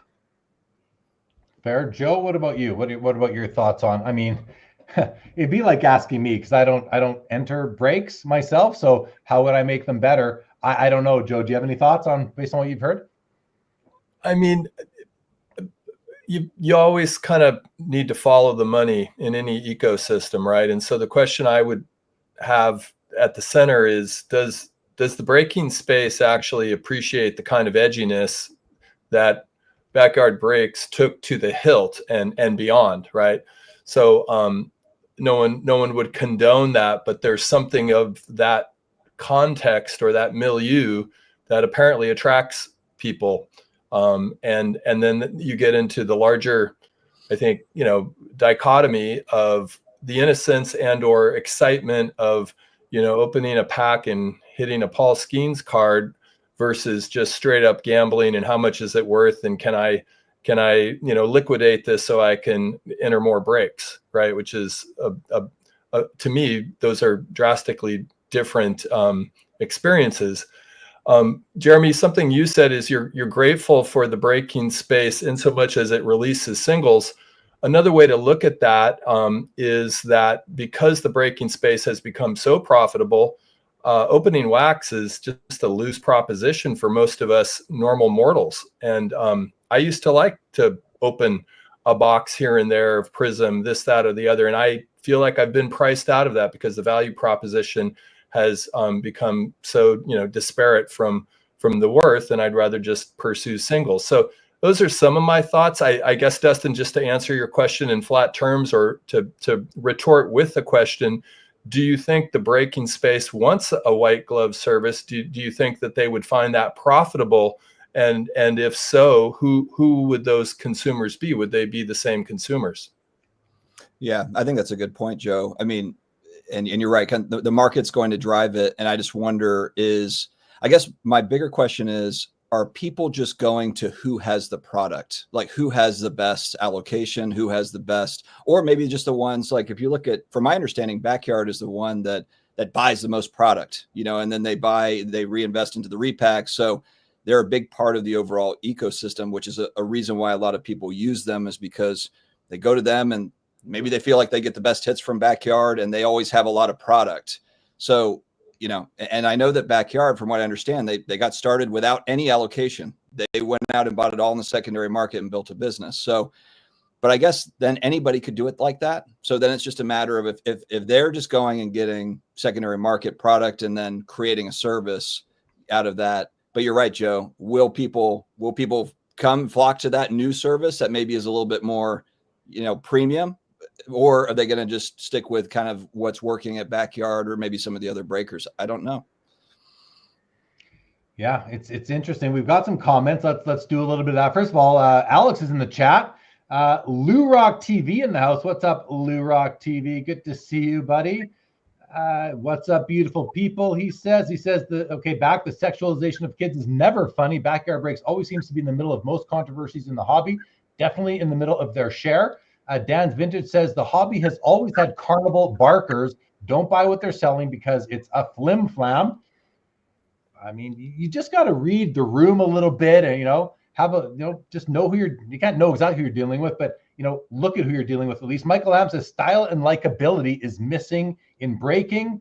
Alex says Filth Bomb Breaks has a breaker that always wears a suit. I think that's more gimmick than professionalism, but it's funny, no doubt. Good funny, not bad funny. Rubber Side Down says it's hard to be super funny as a breaker because so many people lose a bunch of money each break. That's a fact. Bob Boozle, you also need people who know who the athletes are to elevate. I think that's a big part of it. I like that. And Bob Boozle also says frat bros think they are magicians with their sleight of hands. The cards just disappear. We've definitely seen more and more of that. Well, not more and more, but we've seen that several times over the years for sure. So lucky cases, a variety of streamers are needed in the space, ultimately need to stay within terms of service, and it's up to the platform to hold them accountable. Yeah, I agree with that, going back to that. So, but again, back to Dustin's real main topic of his visit tonight, is this an opportunity? Because, one door closes, another door opens, that kind of thing.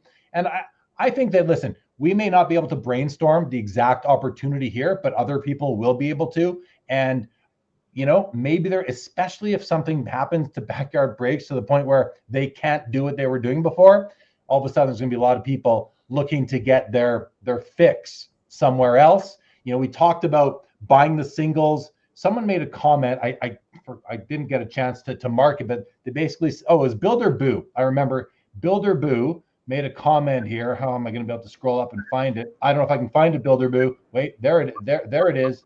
Here it is.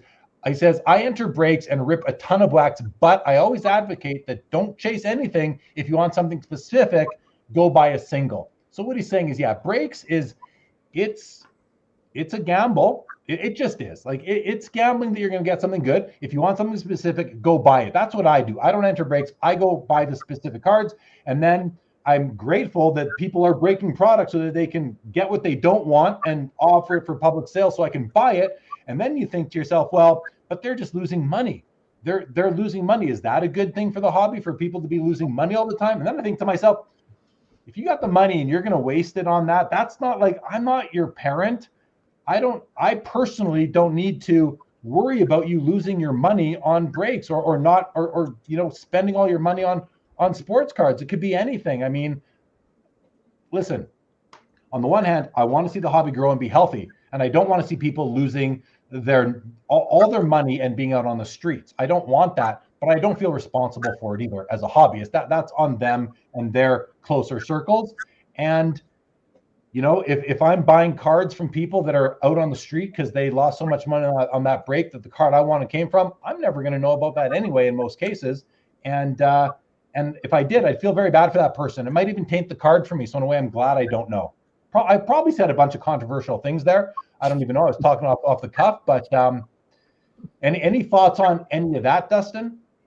Yeah, I think maybe my main point again, maybe I'm just nerdy middle-aged guy, family guy. But when I look at kind of that half of the national that's buzzing around, it makes me feel more like I'm at the fair than I'm at a card show, and I understand the excitement around it. It's just when I look at the space as it sits right now, am I excited to bring my kids and my family over there to check it out? No, I'm not. But I've always historically been a singles buyer like you guys. So I'm not entrenched in that space. But if someone was like, hey, let's go and check this out, I would struggle to figure out who I'm going to go break with. And that's where I just feel like we probably just need more options. And also just other people are already here, maybe just kind of shifting some things around. I think that it's needed. I think it's obviously needed, painfully obviously needed. Yeah. Joe? Great comment there, Dustin. And it kind of brings to mind just what was going through my mind. And when Ben was talking about the lack of response up to this point, maybe there'll be, all sorts of releases, press releases coming Monday, Tuesday morning. And we'll get a whole new round of this. But Ben, I kind of wanted to maybe reopen that conversation about the powers that be, if you will, whether it's Topps, Fanatics, whatnot even. Do you think their reticence to jump into a public statement has anything to do with their evaluating kind of what Dustin was breaking down with, he doesn't want to bring his family, his kids into this space. And yet, that is definitely a target audience for many of these companies, the youth, right? The kind of nostalgia train that we all experienced growing up and maybe want to share with our children, versus the more gambling and product, just getting the product out there and selling it as quickly as you can and having that kind of feeding frenzy of people trying to find the hits. And I mean, I wonder if in the C-suite, these are the conversations that they're having about their own ideologies. Do you have any thoughts on, one, why they might be reticent up to this point, and two, what they might be talking about in these conversations? Yeah, so I think there's a couple good questions right there. I think one, there's probably a certain amount of silence just because it is such a sensitive topic. Anytime something with a child gets involved, I think these companies want to be exceptionally careful. Like even within our own reporting and the story that we wrote, we sat there and we were like, do we quote him? Do we actually, convey directly what he said, or do we just try to describe it? Like, it was that sort of sensitive. So many people were offended by it. And eventually we decided that we shouldn't quote him. So I think that a certain element of that is definitely, how do we approach this smart? And that's something that unfortunately the companies don't do a lot of the time. They do not approach things smart. But I think when you have comments like this, I think they're going to slow play it. I think part of it too, and I posted this on Twitter, I think a lot of companies want to shift responsibility to a certain extent. So I think a lot of companies are probably like, okay, we need to see what Whatnot does. Whatnot is under the gun here. What do they do? We'll decide what we need to do after they say something. And then on, this is not me reporting it. This is just me sort of speculating. I think it's going to be difficult to dive into for these companies because, frankly, I don't think people grasp how much money just breaking generates for these companies, and backyard breaks specifically. Based on my understanding, if we were looking at like money hierarchy in the hobby, you've sort of got the trading card manufacturers at the top, and then probably the graders below them. And I would be shocked if backyard breaks isn't directly below that, and the amount of money that they are generating for Whatnot, all across all of their streams. And then you've got people that are buying singles at shows and then are selling those to repacks that, they have this entire chain of liquidity that is generating hundreds of millions of dollars per year. I specifically remember hearing that number from multiple people at one point. Like we're talking hundreds of millions of dollars per year that they're generating in revenue, not profit. I'd also heard specifically, I think it was either like flawless basketball or flawless football. One of those years, it was something like backyard breaks. It was estimated, one of the companies said, they thought that they had purchased like 70% of that product on the secondary market. Like after release, like 70% of what was on the secondary market was purchased by them. So money talks. As part of this conversation, we said, if you want change, you have to talk with your wallet. But money talks on the other side too. Whatnot, we have to be realistic. Again, this is my personal opinion. This is not them saying this to me in any capacity. But from Whatnot, they're going to sit here and probably say, okay, were the comments made by Grant crappy? Absolutely. But how crappy do they have to be for us to give up this amount of money? That's just the reality. And it sucks. Like, I think a lot of people are on the side of the fence where it doesn't matter how much money they generate. This guy should be gone. Backyard break should be gone. Whatnot should shoot that company off into the sun. But that's not how the world works, unfortunately. It's a combination, I think, of those things of trying to be careful because they shoot themselves in the foot constantly. I don't know that I've ever seen an industry put its foot in its own mouth more often than some of these companies. And then, from Whatnot's perspective, do you punt one of your cash cows over, one moron, right? Like what I'm thinking, Ben. I think Whatnot's probably hoping this goes away. I don't think it will so fast. If they were to punt Backyard altogether, those people who are their customers are going to look, they're just going to go somewhere else. I don't think they're going to lose the business. So it might not be that detrimental to their bottom line if Backyard did go away, because people have to go to Whatnot to find Backyard.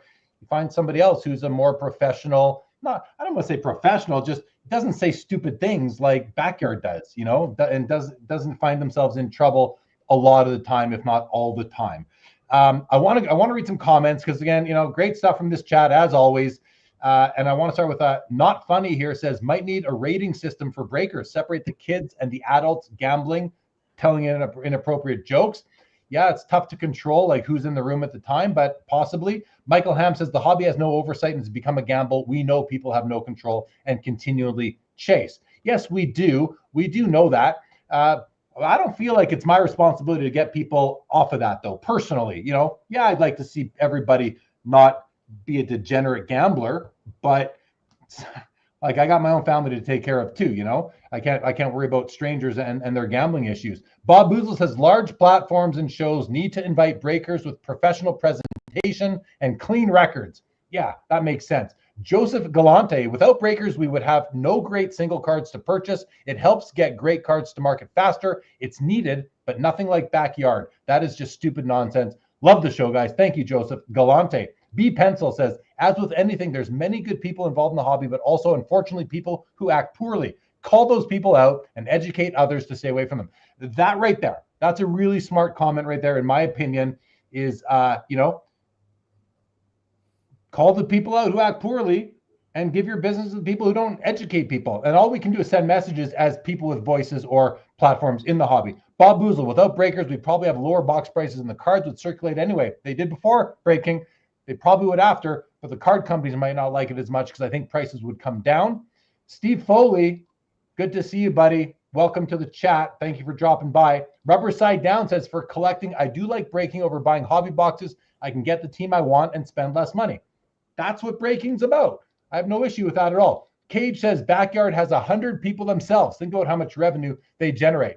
Yeah, tons of revenue. And again, my question is, how much would be lost if they disappeared from Whatnot? And I don't think it's 100% of the revenue driven by Backyard. I think it's a much smaller number.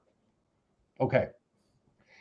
I want to. Okay, we have another guest change here. So Ben Burrows, I want to say thank you so much for joining us again. We'll have you back when there's more headlines in the hobby for you to report on. Let us know what you're working on over at Collect, guys. Check out Ben Burrows and Collect over on Instagram, and it's cllct.com for the website, right? Correct.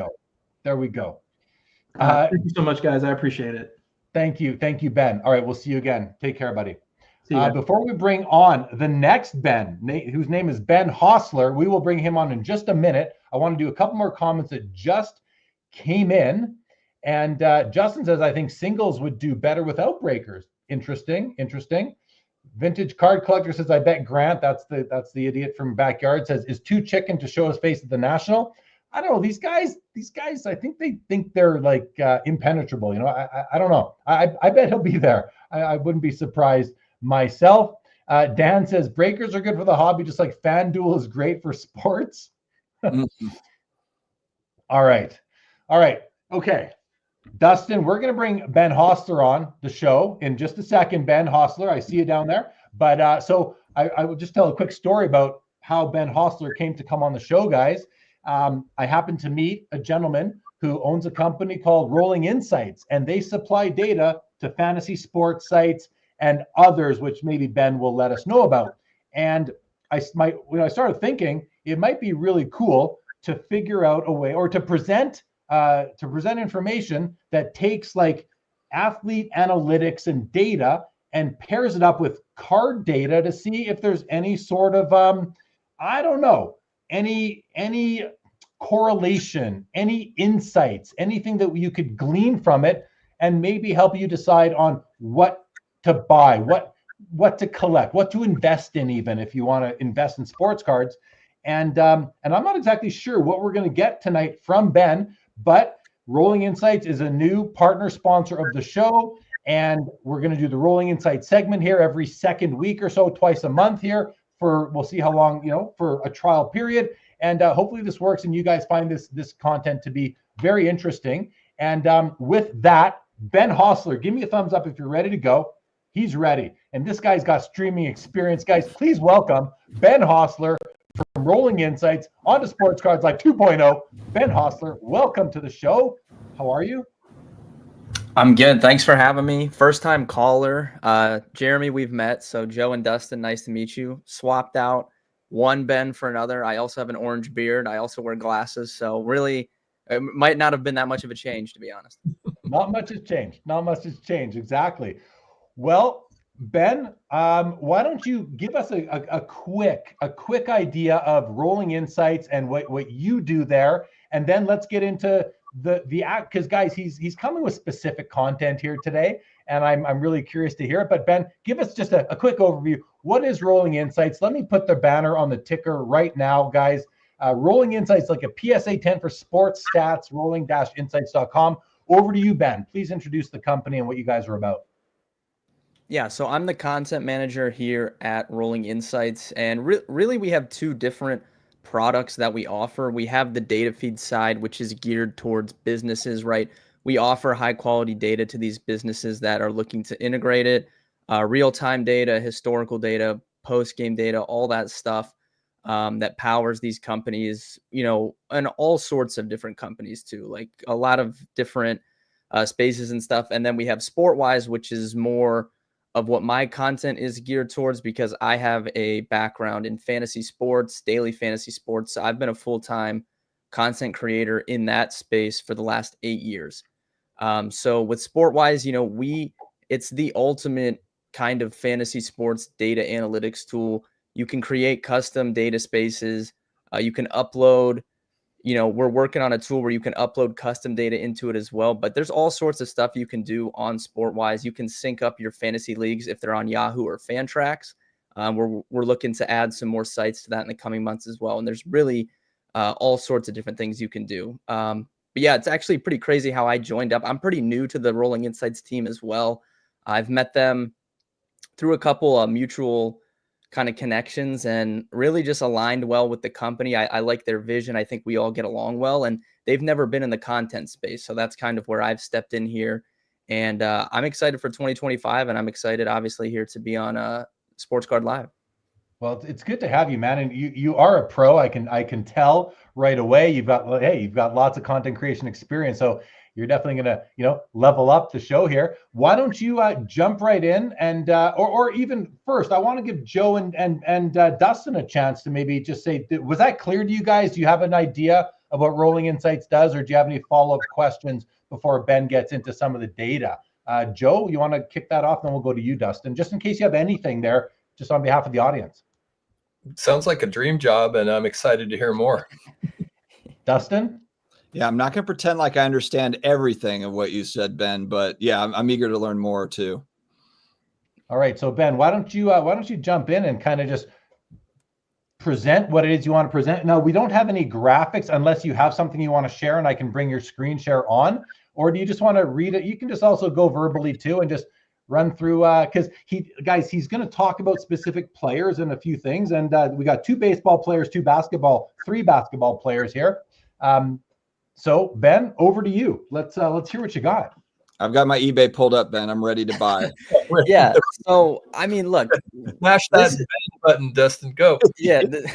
This is why I'm excited. So, Jeremy, you and I had talked about this too. So I do have some players that I brought to the table for tonight, but you and I had previously spoke about this. I'll be excited to hear from the chat, like if there's any players they want to hear about in the coming weeks when I'll be on this show. I can really, my background, like I said, in fantasy sports, doing the data analysis, like if the chat has anyone for the coming weeks, I'll be able to go dive in, or Joe or Dustin, whoever else that we have on, like I'll be able to go dive in to those players. I think, Joe, I heard you were like a Warriors fan maybe earlier or something. So if you have any Warriors players we could dive into, but yeah. So I was looking basically for my first time here. I went and I tried to find some compelling just cards that have been going up or down in the last 6 months. If you want to start out with the basketball ones, one that's been up a ton recently, it looks like in the last 6 months, Cade Cunningham.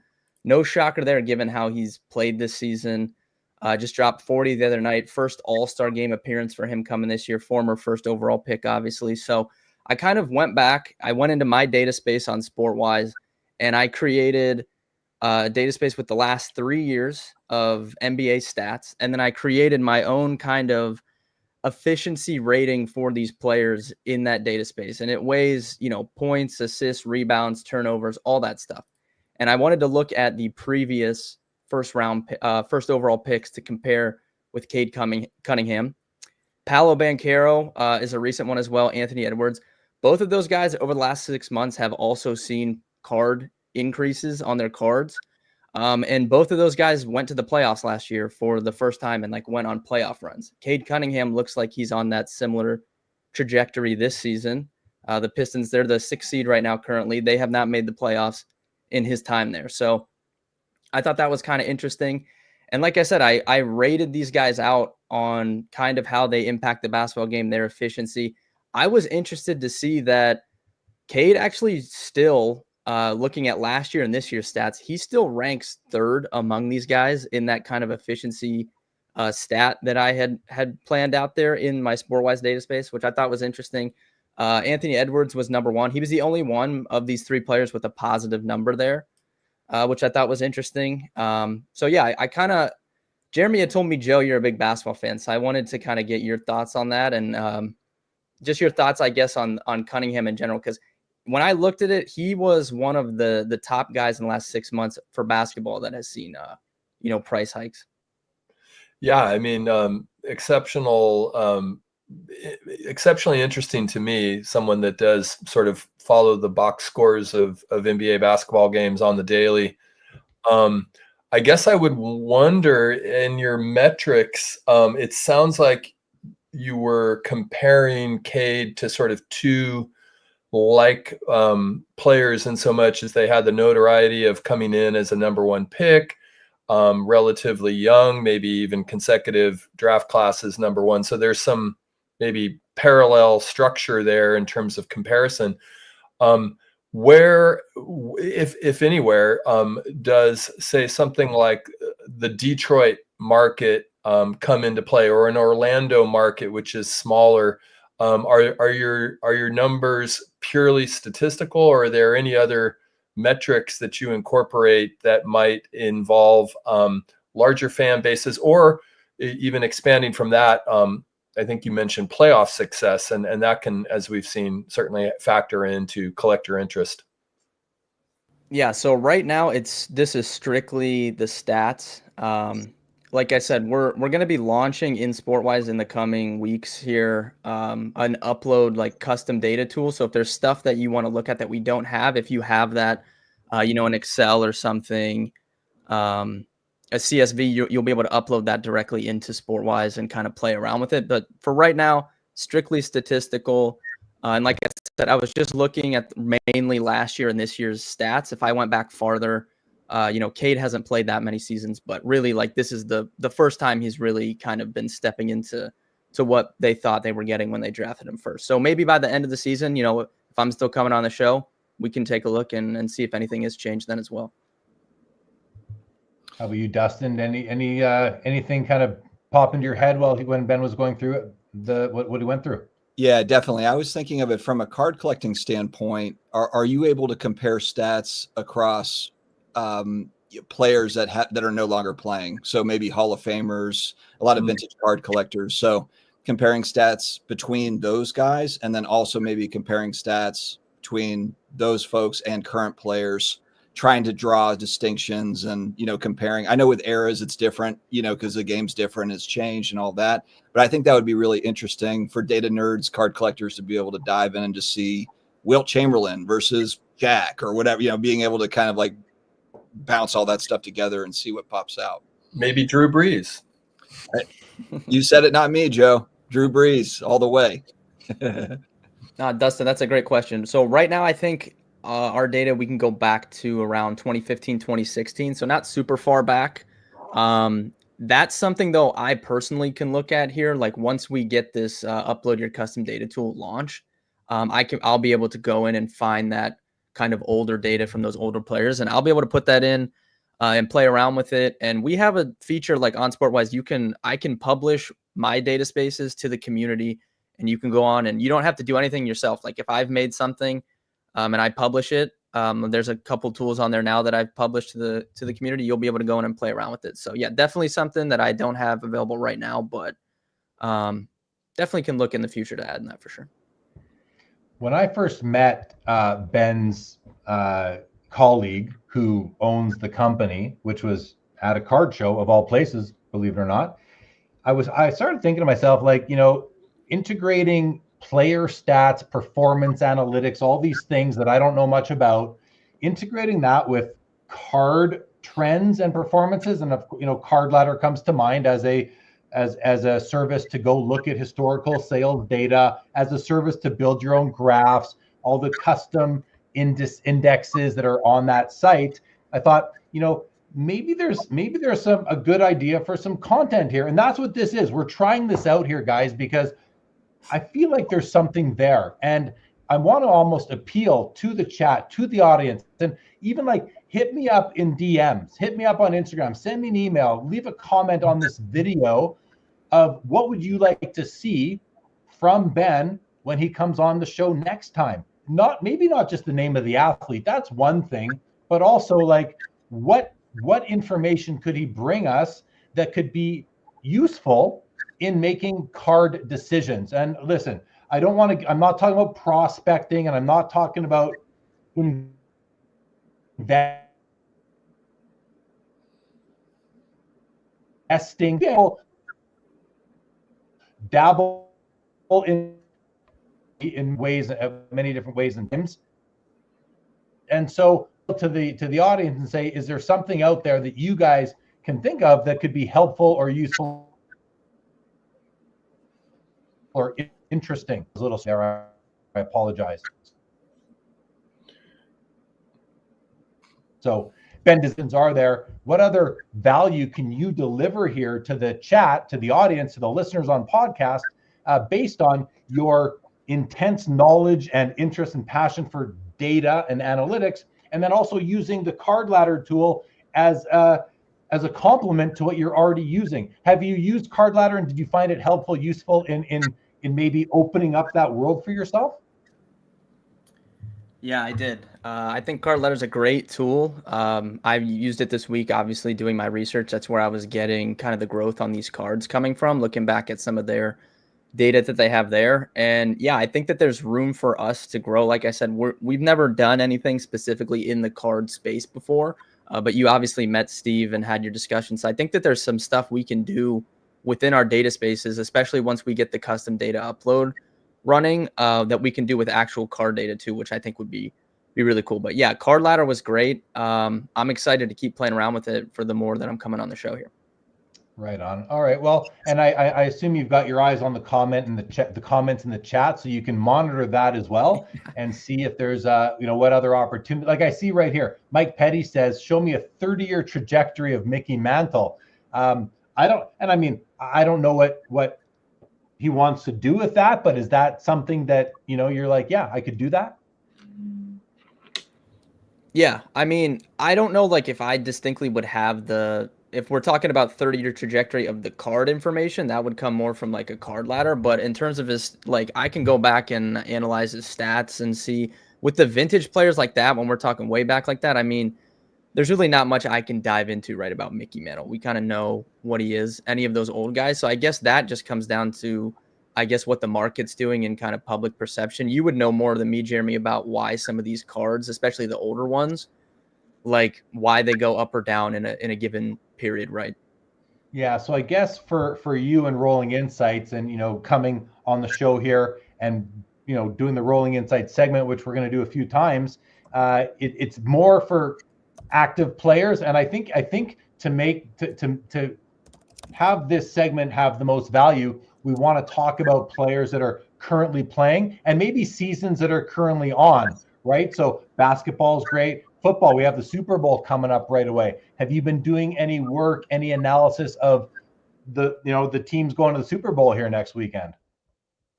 Yeah, I know I kind of sent you over a little preview of what I wanted to talk about with it being my first time. I didn't include it on that file, but I guess like if definitely obviously, so fun fact about me, I'll just drop this in, but I've watched every snap of every NFL football game for the last 7 years. So there's no one that pays attention to football more than I do. That's definitely my biggest sport. But I was talking to Steve about this actually. I thought it was interesting, looking at Jaden Daniels' card that's gone up a ton recently with kind of the run that Washington just went on.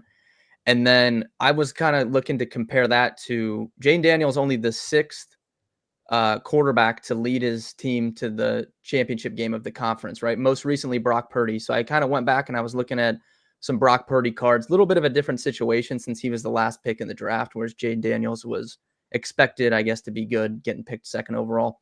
And then I was looking a little bit at CJ Stroud, who was 2nd overall pick as well. Came out on fire in rookie year, right? I'm sure his card was crazy after that rookie season. And then now you'll probably be able to buy it a little bit cheaper than it was because he didn't have a great statistical season this past year. All right. Well, here, Steve Kenway is in the chat, and that's the Steve who is the founder, I believe, of Rolling Insights. He says the trick is trying to find a guy today based on his early performance that can help you find good value.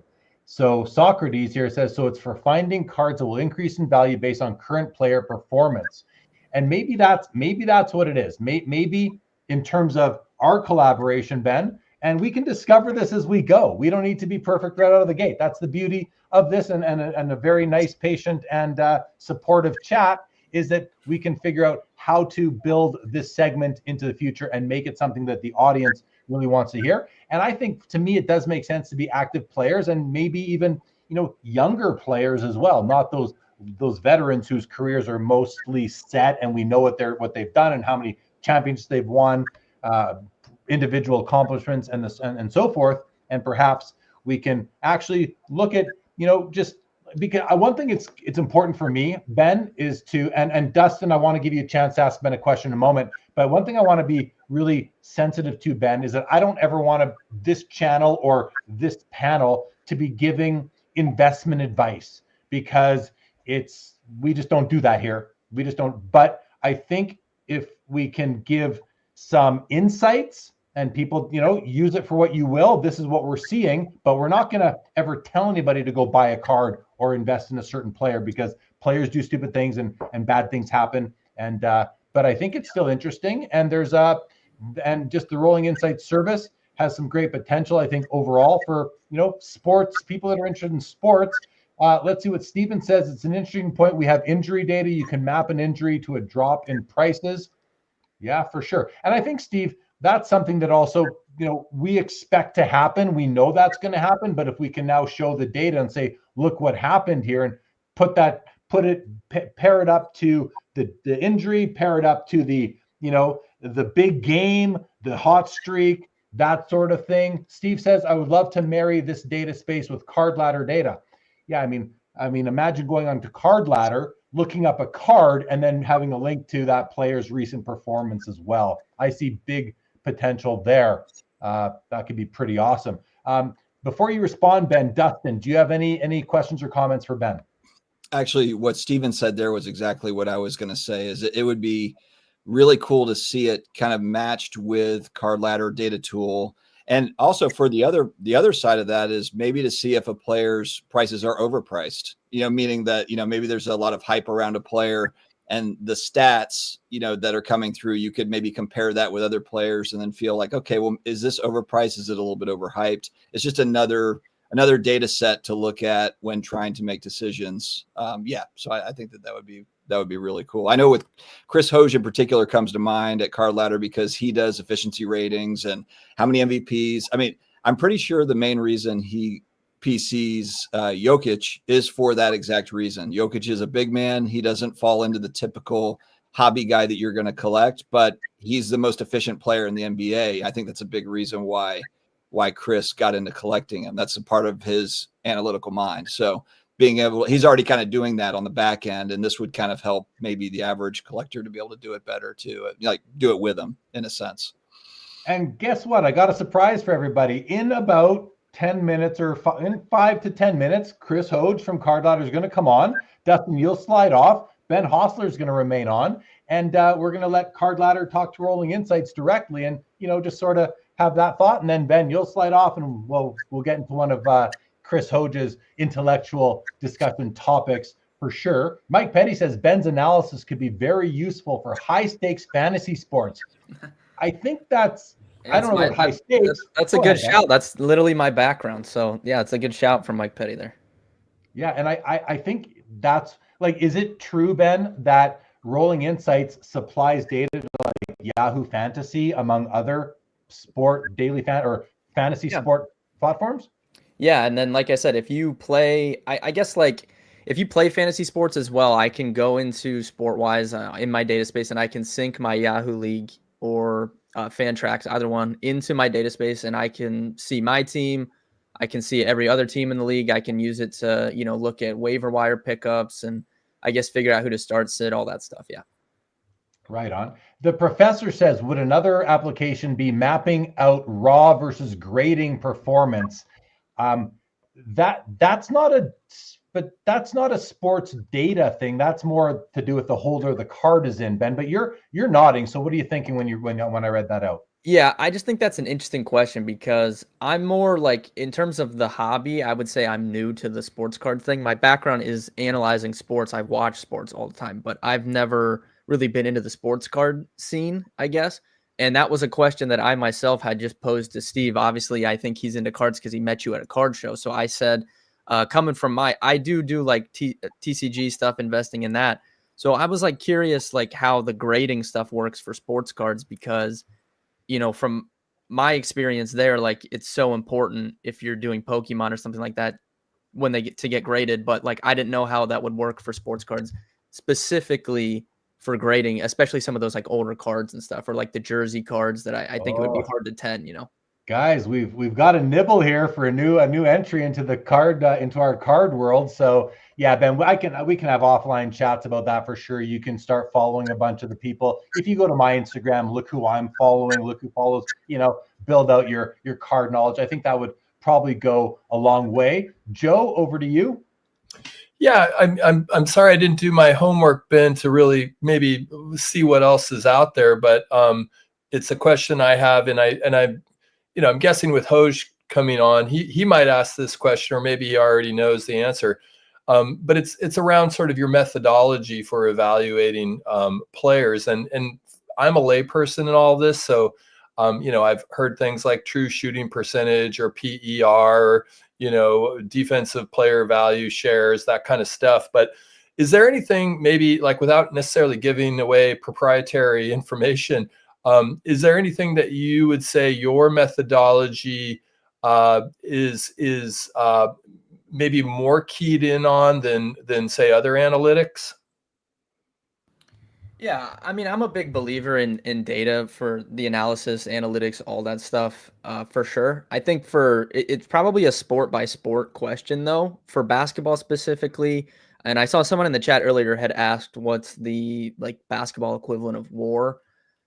I don't really think there's no stat for basketball specifically that I would say is as highly regarded as wins above replacement is in baseball. So there's different stuff that people use, whether it be player efficiency rating, or I think VORP is like value over a replacement player. That's something similar that basketball will use.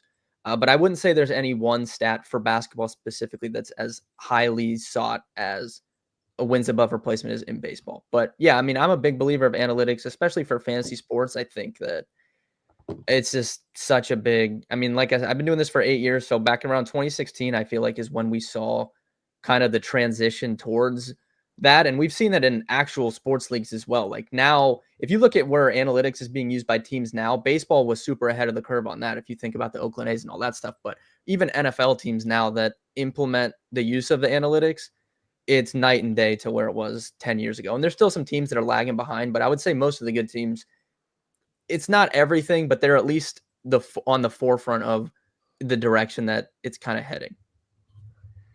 All right, good stuff. I want to go to some comments because we have some good stuff in here. First of all, Mike Petty says, "Where's the burrito guy?" That's Brent Wire. We'll get him back. He'll come back for sure. The professor says, "One thought for Ben is to take his data, put it in graph form, and create a graph neural network (GNN) and let the graphs intercept to find relationships."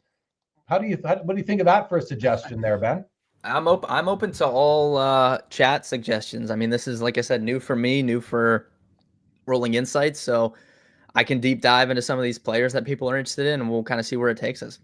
Very nice. Skeppy says, "Hey, Jay Lee, that's me. He's right. He has never told us to go buy a Ken Stabler card, even though he knows they are a gold mine."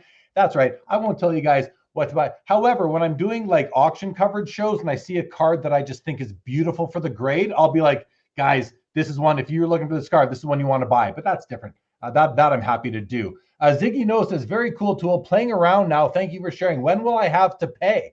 So he's curious just about how it works if you're a casual user, I guess. Ben, is there a different pricing tiers? What can you speak to that? Yeah, there is different pricing tiers, and I think a lot of the stuff, won't be paywalled. Like if you want to look at community data spaces, I do content, like I said, every day, and I'll link data spaces in that content.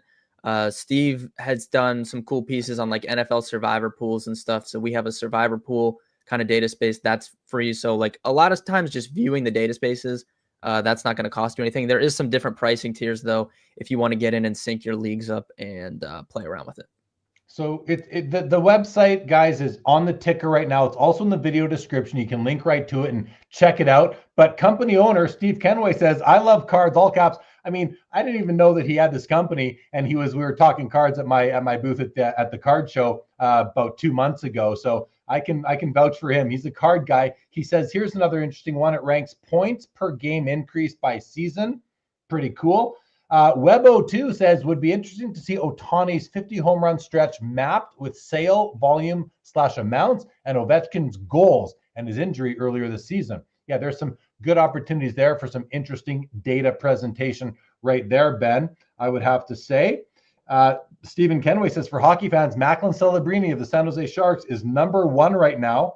I don't know what he means exactly, but number one's a good thing to be for sure. And Stephen agrees with Webo2 mapping back Ovi as he gets closer. Could be interesting. Definitely interesting to go backwards and see how that all looks. Okay, tons of more comments are coming through. Ken Stabler rookie, good call, guys. Mike and Jesse, "Does anyone rock the backwards hat harder than Joe?" Mike and Jesse from Sports Cards Nonsense. Nobody does. Mike and Jesse, nobody. Joe? Gio. Jesse, what's going on, fellas? Bob Boozle's getting some ideas. The light bulb is going off. Very good. Steve says it would be cool to get card letter data and sports-wide data into Chat GPT. Very nice. Oh, I'm always right with those questions, Mike and Jesse. Jay-Z says cards always plateau during the chase or the hunt, no matter the player or the sport. That's interesting. And so maybe looking at more micro, more macro, zoom in, zoom out, all those sorts of things. But we're going to try to bring interesting data during this segment as we move forward, guys. Brett Miles says, "I like the idea of stretches, patterns that develop over iconic seasons, or stretches of play over a half or a full season. Off-season stretches," he says. Vintage says, "When it comes to collecting, have we lost the eye emotion test by overanalyzing?" It's a good question right there. Is there such thing as too much analysis? I think I think some people love statistics and analytics, and some people go by gut. So we haven't, because you never will, Vintage. You never will. So you don't need to worry about it, right? It's for people that I think like that sort of thing. Rubberside wants to, "When's Bob Boozle coming on the show?" Guys, let's have Bob Boozle and Mike Petty on the show one night together. I don't know how to reach these guys. I literally don't know how to find their emails. So if anyone can send me Bob Boozle and Mike Petty's email addresses or whatever it is, or have them email me, I'd love to get them both on the show. Okay. All right, where are we at here? We do have Chris Hoge. He's going to be joining us momentarily, I believe. Anyone have any more comments, questions? Ben, Hossler, Joe, do you have anything? I think you just maybe nodded. Well, Do you have something to say? real quick, I mean, I'd be curious if Ben is looking forward to the Super Bowl, and if he has any thoughts in terms of just what we might be looking for in a week from tomorrow. And can both teams lose? Is that possible? Yeah, man. Probably not the matchup that the public wants. I don't think, right? I think the general public probably would have much preferred like Detroit or Buffalo in the Super Bowl. But yeah, it should be a good game. For cards, I mean, obviously Saquon Barkley, when I was looking at football cards, I mean, his cards got insane after the season that he's had coming over from a terrible team his entire career. Yeah, so I think that's interesting. But yeah, I mean, how do you go against Patrick Mahomes at this point? I mean, the guy, it's really just truly insane what this guy's done the first few years of his career, and has a chance to be, the first ever to three-peat. He's not even 30 years old. Good stuff. Okay, I want to do a few comments here. Dustin, by the way, thank you for coming on the show, and we'll get you back in due course here. And yeah, it's been great having you. But if you want to stick around while I go through these comments, that's great. I'm going to go through these comments, and I'm going to bring Chris Hoge on. And so, Dustin, drop off whenever you want. But thank you for coming on the show. Yeah, thanks for having me again, Jeremy. Take care, guys. You bet. Yeah, nice to meet you. Great to see you, Dustin. All right, guys, here. So Bob Boozle said the data can help you determine who to put can help us determine who to put our tired eyes on. I like that. Lucky Cases, what type of companies use Rolling Insights and what do they do with the info? Perhaps that can spark some ideas for us, to which Steve, the owner of the company, says AI modeling companies, fantasy platforms, content creators, etc., use data feeds by Rolling Insights. So hopefully that answered that question. And Brett Miles says, I like the idea of analytics or stats creating a spark of inspiration for paying attention to a player or finding a group of players to build a custom side project. Very, very nice comment right there from Brett. And I think we're good now let's bring on Chris Hoge. Chris, are you good to go? He's giving me two thumbs up from here's our closer, everybody. Here's our closer. Wow. How you doing, buddy? I'm in a state of absolute shock right now. Did you see? Are you talking about what I'm talking about? I'm talking about what you're talking about. I thought B. Pensley was trolling. Oh my God! That's not a real chat. That can't be. That's not real. It's 100% real. Don't get GTF. It was tweeted by Shams, who may have been hacked. That's always a possibility. But then the Mavs local beat reporter, Brad Townsend, confirmed it as well. What? It seems like the Los Angeles Lakers just traded for Luca Doncic. What will this do to his card? My immediate question. I mean, I'm sure it's already crazy because it's Luca Doncic, but I have an elevated heart rate thinking about this right now. My phone is blowing up right now. Oh my God. Even if it's just a thought experiment, it's interesting. But if it's actually real, I think we're all going to have to do some deep breathing and kind of, get back into our bodies here and maybe, observe some colors on the wall. That's orange. That's red. That's blue. It's unbelievable. What is I have all these people messaging me. I'm speechless, man. I really am. Sports Cards Live with the breaking news of Luca Doncic in the purple and yellow. What did they get? I mean, my God. Anthony Davis. It was basically Luca for Anthony Davis and a first-round pick. Maxi Kleber seemed okay. Right here, Chris. Kleber's going too. Yeah, Kleber's going too for Christina. No. It's perfect. Where's Dallas Mavericks are trading Luca Doncic, Maxi Kleber, and Markieff Morris to the Lakers for Anthony Davis, Max Christie, and a 2029 first-round pick. I still don't believe it. I just don't believe it. Dude, I just got the ESPN official notification pushed to my phone. It's happening. It happened. What? This is right out of left field, right? There was no sniff of this? Nobody could have saw that. Well, I'll say I saw this coming because I know that Luca was so upset with the Mavericks and the incompetence on so many levels that I did think he would ask out. But nobody saw this trade happening at this time. And this is one of the biggest trades in NBA history. Hands down. Yeah. Absolutely. And Hoj, I mean, just off the cuff, I mean, do you think the value exchange makes sense when we start to consider contracts and where they are? I think the Lakers just absolutely fleeced the Mavericks. Oh, not even a question, I think. Yeah. Unbelievable. Victory Investments. This is unheard of. Like, is this because every time, like when LeBron left Cleveland, that wasn't a trade. He just left. You know, I've got a question for Hoj and Christina. Are you moving to LA? Or is this You know, we just left Dallas. It's so funny. We just left Dallas because, like Luca, we were fed up with that organization. And so we're out. But the only way this could have happened, is if Luca asked for it. That's the only way this happened. You just said you just left Dallas, where you moved to be closer to the team and watch games, right? Among other things. Does this sort of make you feel good about leaving Dallas? Oh, me and Luca, man, we are in sync. So are you do you become a Lakers fan now? Unfortunately. Cheering for LeBron. You're cheering for LeBron, baby. Is Luca going to bring LeBron that 5th title together?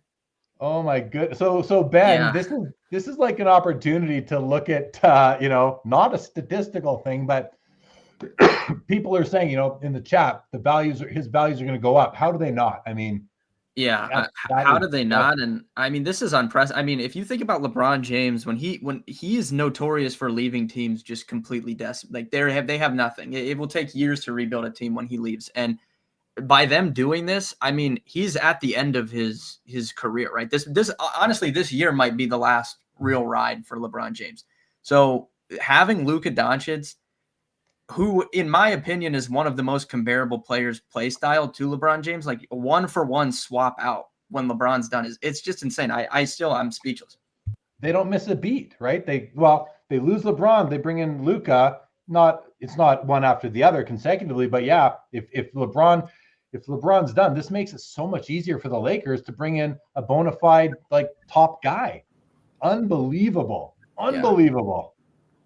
Mark Cuban cannot be happy about this. Yeah, I'm sure he's not, but he's also sort of maybe sitting back and just saying he sold his majority stake in the team about a year ago. But I mean, he's still got to be he's still like a big fan. Yeah, and he still has a minority stake. I was gonna say, but maybe he kind of forecasted this coming, right? With the kind of look. I'll tell you this: at the start of this season, the Mavericks changed their offense. They moved Luca off ball. They stopped playing him at point guard. They moved him to a wing position. They decreased his usage. I hated it. I absolutely hated and the thing that's so unfortunate is that the Mavericks have such a talented roster. Joe can tell you that I feel like the Mavericks have the most talented roster in the league, at least one of them. Totally. And I believed in that roster quite a bit. But I think, and you also look at all the injuries that were happening. I don't want to go, I'm too far off field here, but this is a shockwave. Yeah, I mean, yeah, like you said, this is one of the biggest trades in NBA history. So it's it's hard not to react to it in time. Like mid-show, Chris always comes to the show with a great topic as the closer. He's the SCL 2.0 closer. And you're gonna have to get a new shirt. This is out. That's done. You don't have to wear that anymore. And now this happened. This is like a gift just given to you to talk about. But I know you got other things. You got some other topics which we're gonna get into. I'm just gonna turn off my camera and mic for a moment, guys, as I step away for 30 seconds. So sure. Joe, Ben, Chris, talk about the Luca trade. I'll be right back, you guys. Cool. Yeah. Joe, I mean, this is insane. This is almost. I felt like the Mavericks looked really good this year when they were all healthy, but even the blowhard Stephen A. Smith at the beginning of the game on ABC tonight, when somebody was touting OKC, he said, "Don't forget about the Mavericks. The Mavericks are going to be there." And I was sort of like, "Whoa, Stephen A. Smith giving props to the Mavericks as we've discussed." When Luca returns with fresh legs. We've seen that, in the Curry instance when he was out for a while and then able to make a longer playoff run. So I'm in shock as well, and I'm not a Lakers fan, but I am a Luca fan, and so this puts me in a very awkward position. It's absolutely one of the biggest trades in league. I'm glad we have Ben here with us, sort of as just as a sports perspective. Ben, Yep. what if you had to write the headline? What is the headline here? Oh man, I mean, like you said, this has to step. Like, there's no way Luca didn't ask out. I don't see any other situation that this went down like this. But I kind of agree with what you were saying, like just the way that they've played this year. I don't know, and I really don't understand the need to do that, right? I mean, they did what they did last year, right? I mean, they were pretty close by all accounts, and I think roster wise, they're pretty good. So I don't know, head scratching, I guess, but yeah, I mean, this had to stem from Luca asking out for sure. Hoj, I agree with you that the Lakers fleeced the Mavericks in this one, but what also occurs to me is that there's a little more overlap in the skill sets of Luca and LeBron than there is, say, in Kyrie and AD, who might be a little more complementary. Do you have any thoughts on like what we might expect to see in the next 3 months in terms of how these teams gel? Yeah, the Mavericks are still going to be a great team. Not great might be strong. They'll be a good playoff team. They could advance a round or two, maybe even upset somebody with Kyrie, AD, and the rest of that roster, which is a fantastic roster. But I would say this trade has happened well in advance of the deadline, leaving the Lakers front office enough time to make more moves to assemble a roster that makes sense with the LeBron-Luka core. It's pretty crazy. This happens right now in the middle, mid-show, pretty much. Let's do some comments. Let's see the chat. Joe Galante, Luca's going to flourish in LA. Carbon Chung, backyard who? The Lakers are distracting us from the backyard breaks crisis. Well, yeah, I think it's worthy. Steve Kenway says unhappy player leads to big trades. I mean, we just saw it in hockey too. A big trade, Vancouver Canucks and the New York Rangers, as JT Miller leaves Vancouver because he wasn't getting along with one of the other star players there. Carbon Chung says the Mavs got robbed, and B Pencil says Luca and Bronny James are the future of the Lakers. Is that a fact? Is Bronny James? Do you guys consider Bronny James to be? You're shaking your head, Chris. How about you, Ben? Is Bronny James a potential future of the Lakers? I would say unlikely, but I'm open to whatever would happen down the road. I would say unlikely, though. I'm kind of curious in the chat, whoever brought up Klay Thompson. Feel bad for Klay Thompson, man. Probably took a lot for him to leave Golden State. Obviously, he wanted to get some money, but I feel bad for him. It probably wasn't an easy decision, and then he goes there, and then this happens like immediately after joining the team. Yeah. That's an amazing point. Look, Bronny could be the future of the Lakers G League affiliate, if maybe that's what the comment meant. Wow, like what a crazy development for us, and especially Chris, you come on the show and a second later I'm looking at you, I'm like, what's going on, dude? What happened? Like, was it sports? Oh my, okay, B Pencil, thank you. I wasn't sure. I appreciate you clarifying there. That's just crazy. But I guess we'll learn more in the next couple of days, and let's see him suit up for the Lakers. I mean, the Lakers, they just have a way about it. Like they have someone watching over them. It just seems like, right? Like they're gonna, Magic Johnson, LeBron James, Luca Doncic, never mind Kareem and everyone before, right? Jerry. I mean, it's just a crazy lineage. Like this really positions them for the next 10 years as a potential dominant force. Yeah, continuing to be. It's extremely exciting. I'm finally starting to calm down. Took about 20 minutes. It took like a couple minutes, but yeah. So what? Okay, well, hey, what do you? So first of all, Ben, you're welcome to stick around for the chit chat if you want. But I do want to thank you for coming on and introducing us to Rolling Insights, and hopefully we can really turn this collaboration into some really good content for everybody. Chris, please. I have something I could throw to Ben and get his feedback on it. It might be up his alley. It might not be. But as I was listening before I came on, I thought of this. the way when I decided I want to get into collecting football cards, the way that I decided which player to collect was I simply looked for an active up and coming player who was one of the absolute best fantasy performers in a PPR league. And this was around 2020. And the choices were, there were multiple choices, but the one I landed on, who I thought was the most impressive fantasy player, was Christian McCaffrey. And I started an entire football PC around McCaffrey.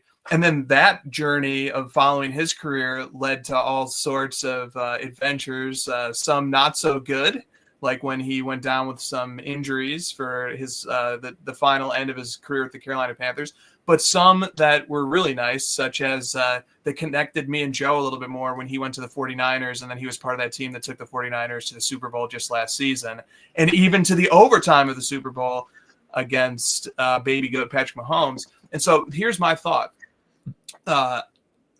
There are not easy ways to gather fantasy football statistics that are historical. And it's difficult without having a certain level of savvy and expertise to know how to utilize fantasy data to make projections about which players might ascend to becoming historically great fantasy players down the line. So what I wish existed, because, if you sort the career PPR points per game of all NFL players in history, the three highest are Josh Allen, Patrick Mahomes, and Christian McCaffrey. And I love that stat because that stat explains so succinctly why I'm really excited about collecting Christian McCaffrey, because he is one of the greatest fantasy players of all time in a PPR league, in any type of league, but especially in PPR. And he is the highest skills position PPR per game player that exists. He's higher than LaDainian Tomlinson in his career PPR per game. He's higher than Marshall Faulk. He's higher than Jerry Rice. That's one of my favorite stats that I'm so excited about with a player like McCaffrey. Now that could diminish because he still has the twilight of his career coming up, where his average PPR per game is probably going to go down. I'm sure it is.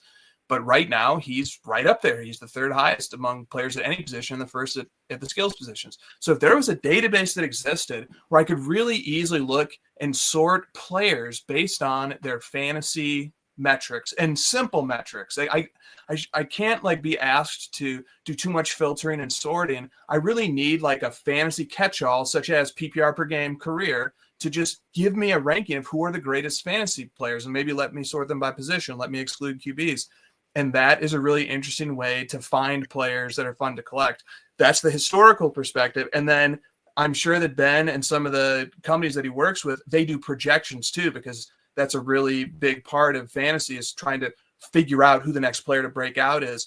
But from the collector's point of view, we kind of want to know who might break out and become a historical great. They might not break out immediately. They might not win me my league this year, but who's on a trajectory to be one of the all-time greats from a fantasy metric point of view. That might give me some ideas for who I might want to collect.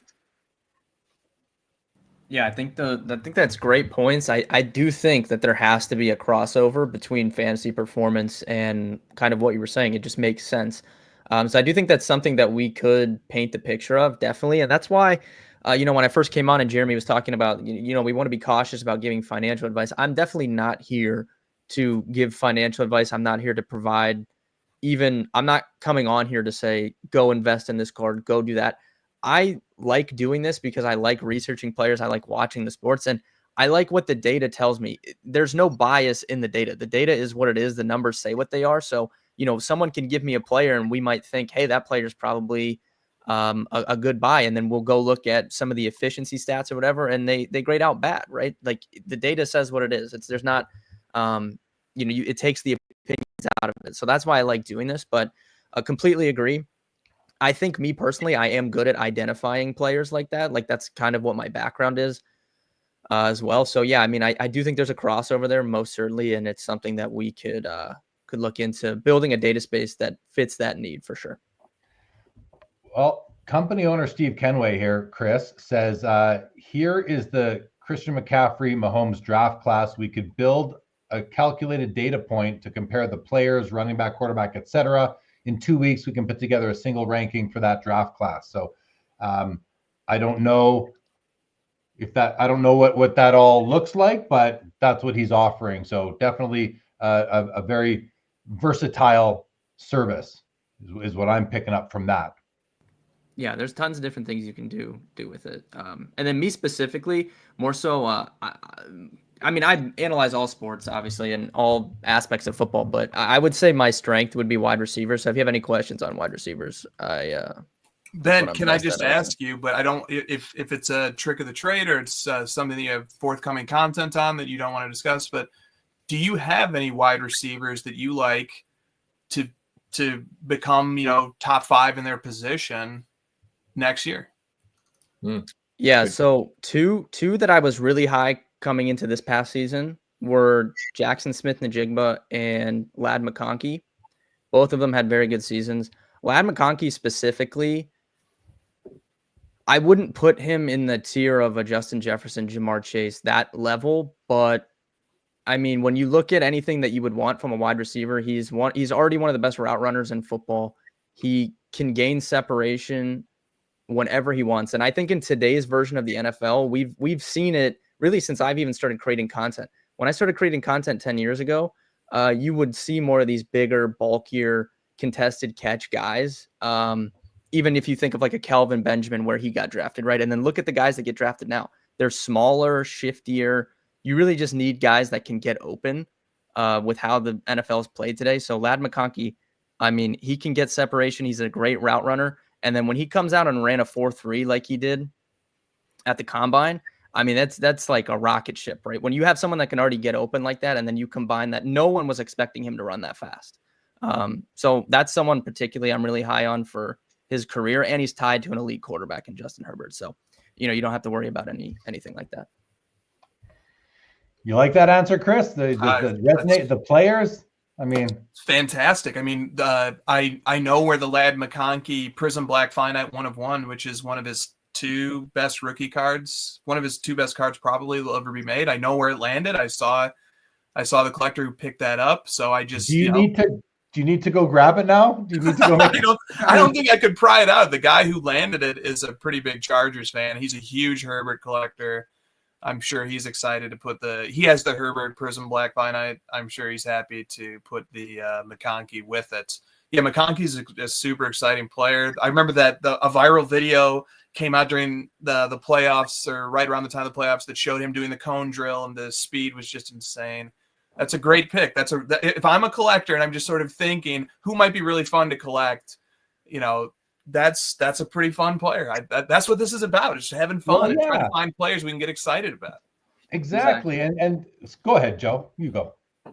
Oh, well, I was going to mention that I had Smith-Njigba on my fantasy team and was quite happy towards the end of the year. So that worked out well. But Ben, I'm a huge Jerry Rice fan. And, when you look at some of the statistics that he put up, I mean, I find myself sometimes wondering if they'll ever be touchable. But now, the NFL's added a game or 2 in some instances, and some records might be a little more vulnerable. I wondered, you mentioned Justin Jefferson, who I think we would agree is kind of cream of the crop right now. How do you see his career progressing if he's stays at his current pace? Where does he go in terms of the Mount Rushmore?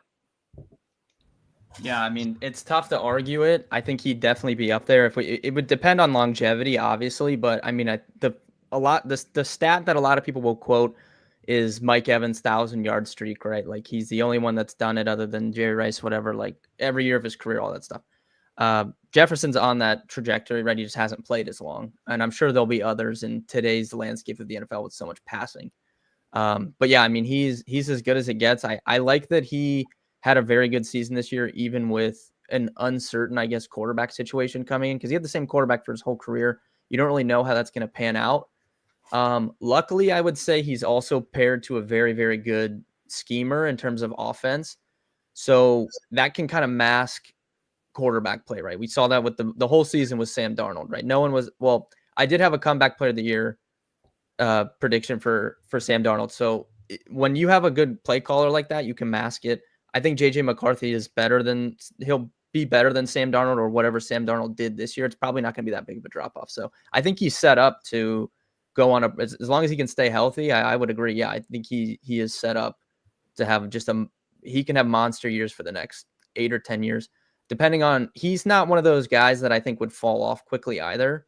Some of those bigger guys, it's like the DeAndre Hopkins we saw. Like it's like the blink of an eye, they're gone. But I think he can survive for a little longer.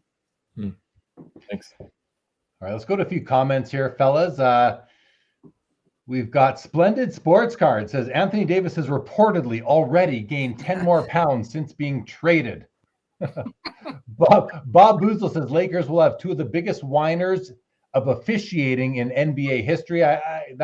He's talking about LeBron and Luca. Chris, any response to that? I mean, I don't know. Like, you're a Luca guy, but do you find that he whines a bit too much, or what are your thoughts on that? Yes. Simple. Yes. Fair. This question's from out of left field, but we'll bring it on. Hockey Hawk says, Jeremy, do you see Fanatics ever profiling older Topps cards as a way to drive these cards to be sold on their auction platform? I don't even know why I read that question, because I don't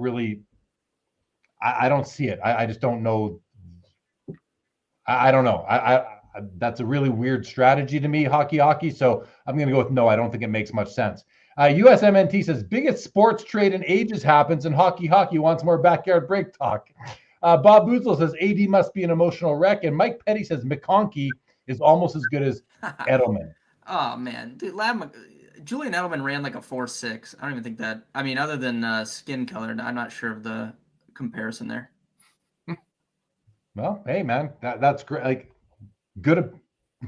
I like that you're coming back. I like Julian Edelman, local guy. I'm from Ohio, so he went to Kent State, which is Northeast Ohio. Like, fun player, obviously was a great postseason performer, but Ladd McConkey, different animal. All right. Okay, let's switch it up now. So, Chris, and again, Ben, to you, you're welcome to stick around if you want to be a part of the conversation. You can drop off whenever you want. But thank you again. Yeah, thanks for having me on, for sure. Yeah, you bet. Looking forward to the next time. Chris Hoge.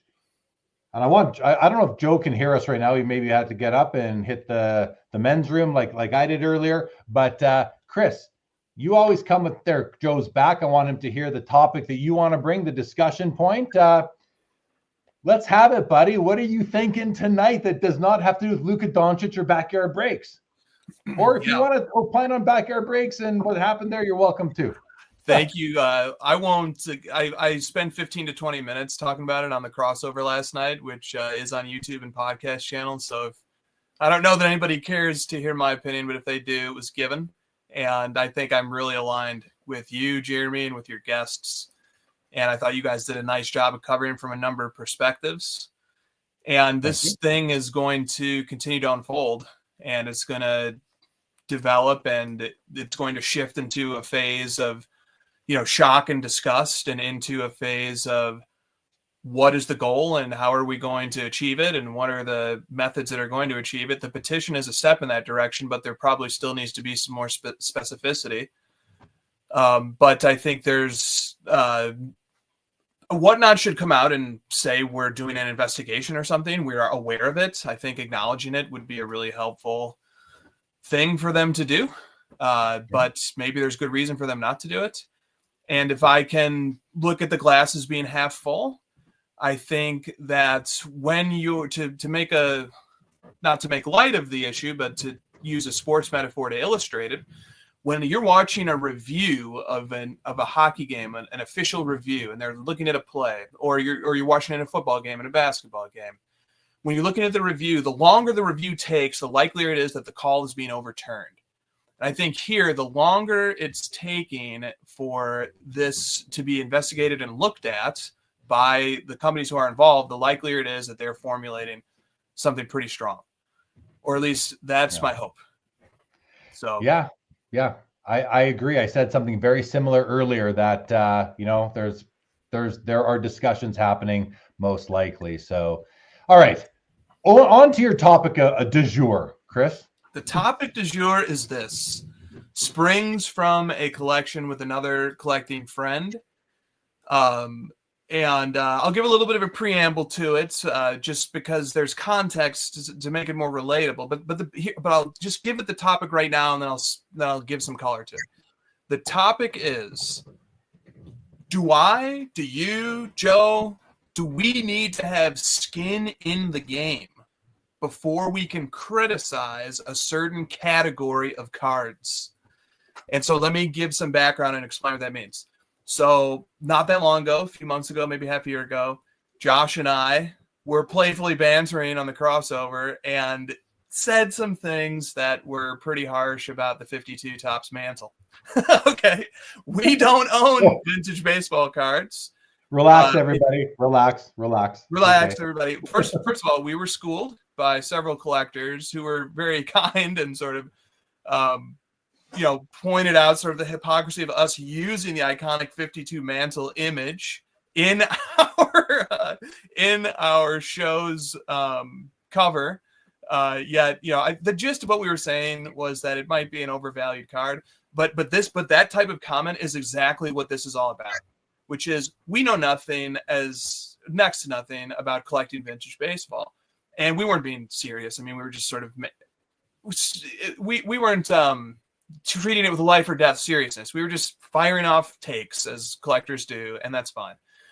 But it happens in a lot of different directions. So just as we were making comments on 50s baseball, which is something that we have no skin in the game. We don't own 50s baseball. We don't own any Mickey Mantles. We have no skin in that game. So it's very easy for us to say things that are not as uplifting about that category, because no harm can come to us from speaking ill of it.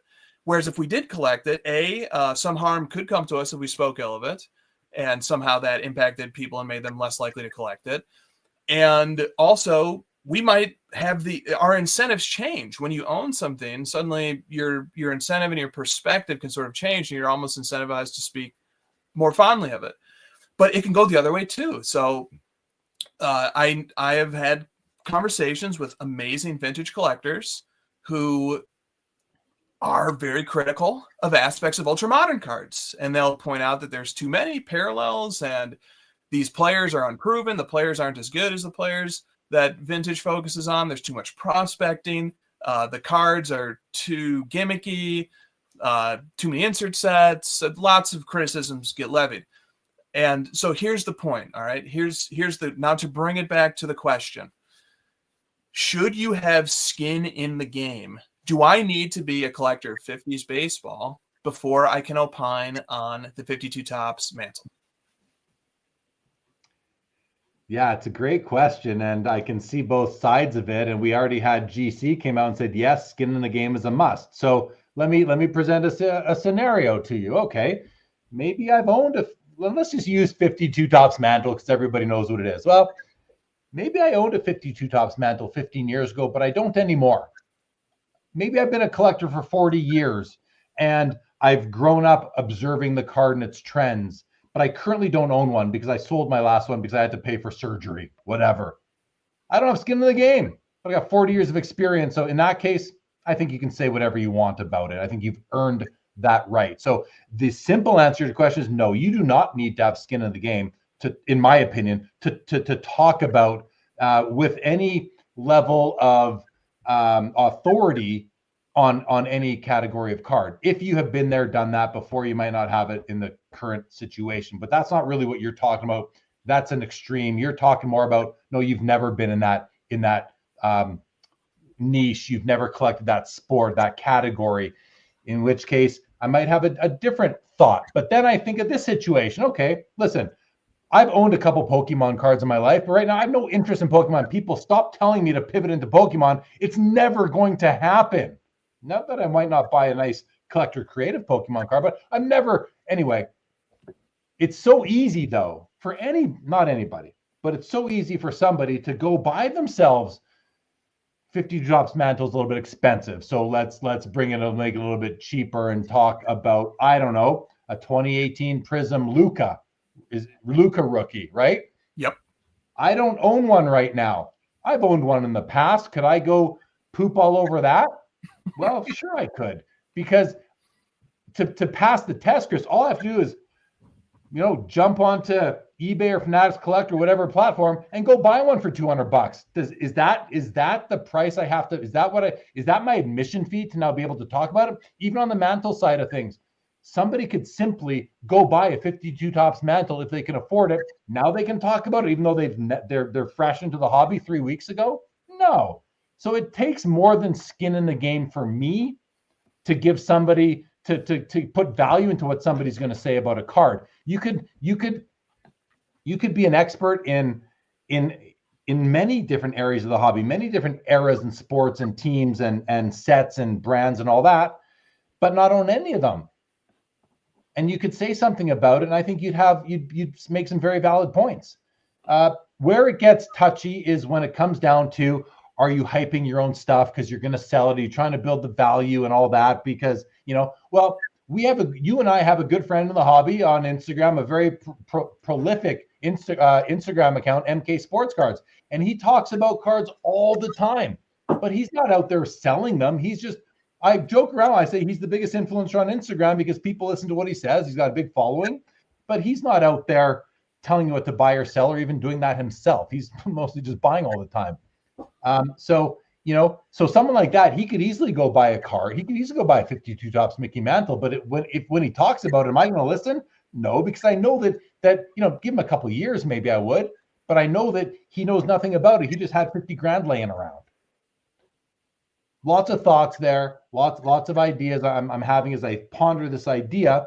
But my bottom line is no. I'm going to maybe a contrarian minority view here, Chris, but my answer is no, because I feel even myself, having followed this hobby super closely for coming up on 45 years this year, actually, that I feel qualified to talk about many things that I don't own pieces of. But trust me, there's many things I can't talk about either because no one knows everything in this hobby. So I hope that was answered your question from my perspective. And feel free to respond, or we can go right to getting Joe's thoughts. I'll leave you to decide, Chris. You wanna respond to anything there, or go to Joe? I thought that was terrific, and I would love to give Joe a chance to further add on. Yeah, I liked your answer too, Jay Lee.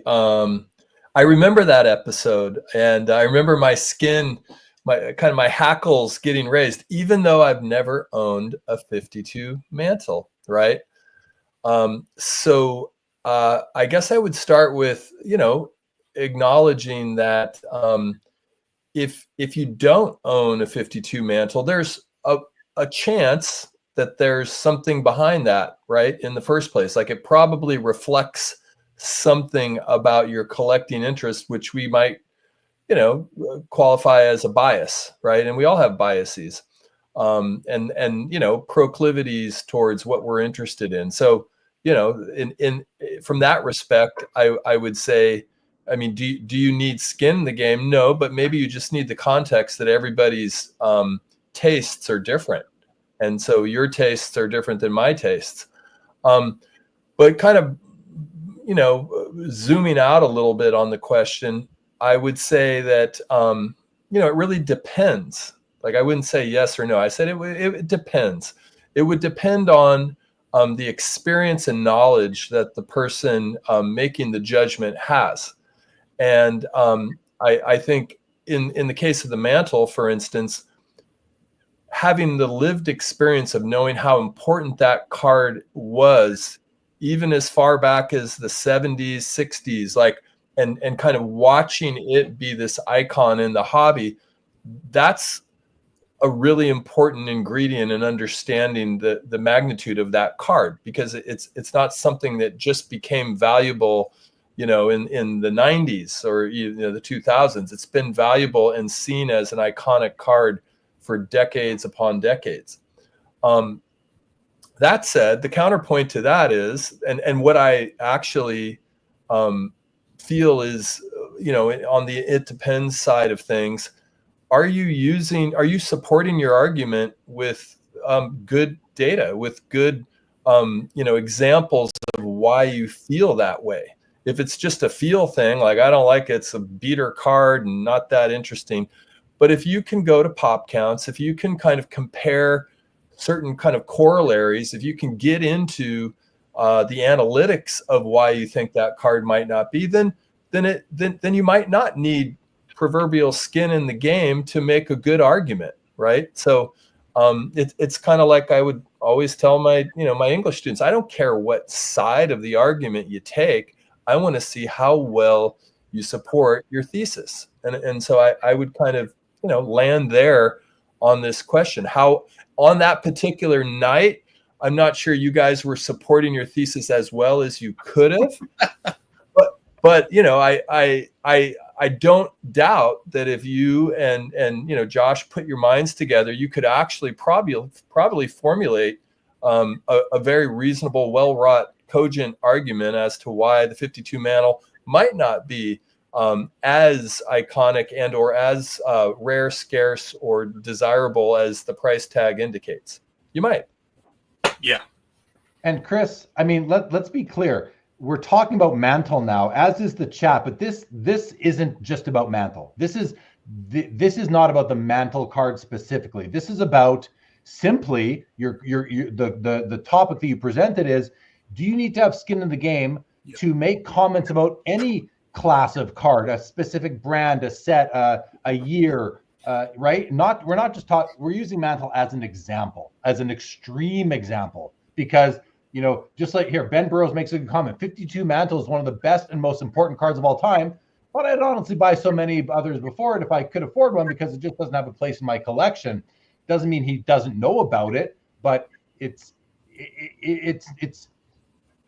I want to go back towards for my own personal interest, the general discussion of what the spirit of your topic is here, Chris. So please address me and Joe and then steer us back. Well, I think both of you were going in the direction of the motive. If the motive is that I've carefully looked at lots of different cards that I've contemplated adding to my collection, I've done a rigorous comparison of different players that I'm interested in collecting, and I know a lot about the history of these sets. And when I take it all into total, when I balance all the factors, I do come out on the side that I'd rather spend my dollars on one card rather than another, which is essentially what Ben said. I thought he put it perfectly. That's a very different motivation than if the motivation is, why aren't people buying what I'm buying? They must be stupid. They don't get what I get. So I'm going to trash other people because I know the right way to do it. They don't know the right way to do it. And I'm just going to crap on everything that I don't collect. And hopefully, that intimidates people into doing what I do.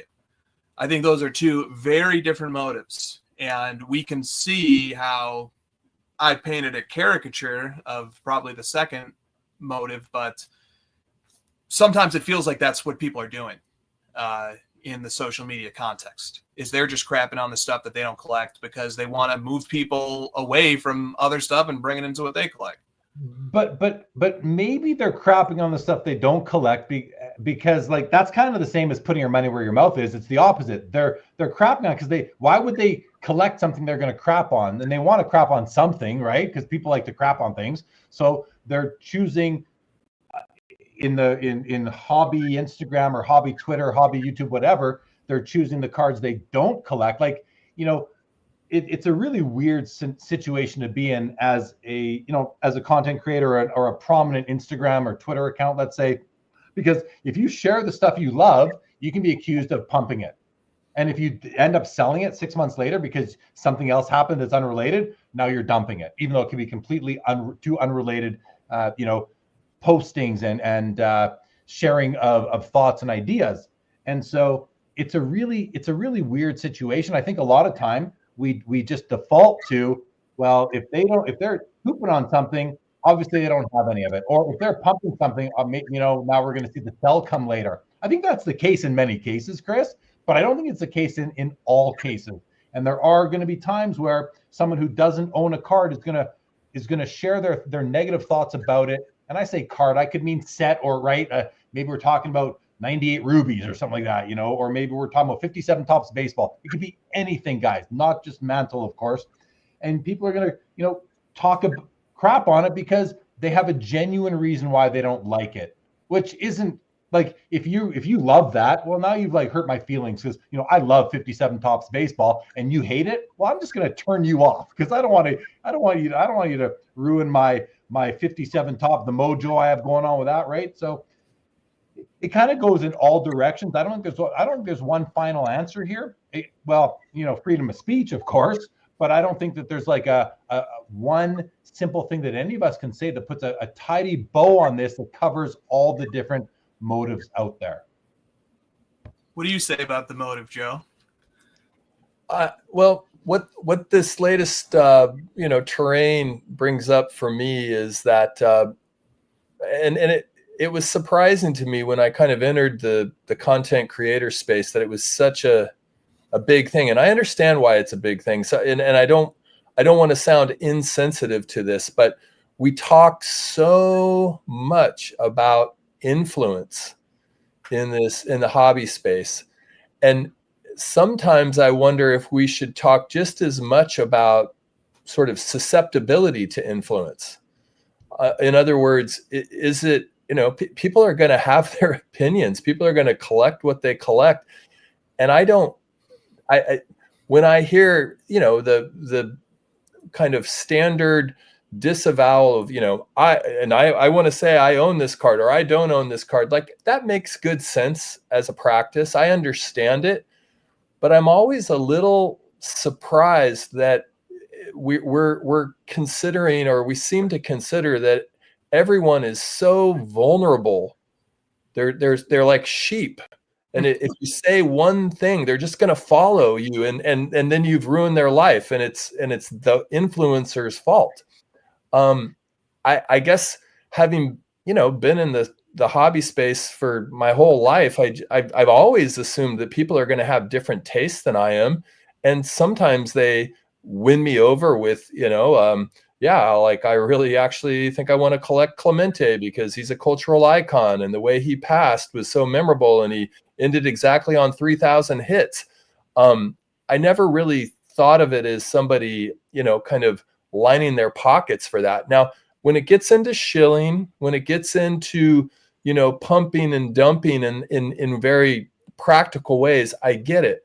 But just talking about it, and maybe I'm underestimating the power and the sway that people talking on a screen have. I probably am. But to me, I think we should actually talk about the vulnerability and the susceptibility of people more than just people having opinions and liking cards, and people on the crossover saying, yeah, I'm not a fan of the 52 mantle. Like, cool. Well, that's your cup of tea. So I don't know. That's where my brain goes on this. Yeah. Great points from both. There is a paradox involved here with the skin in the game comments, which is this.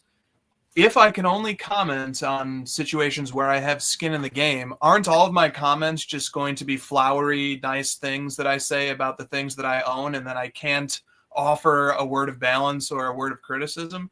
I think that's the real risk. And there are things that I think there's a metaphysical or an ontological question that we're verging on here, which is...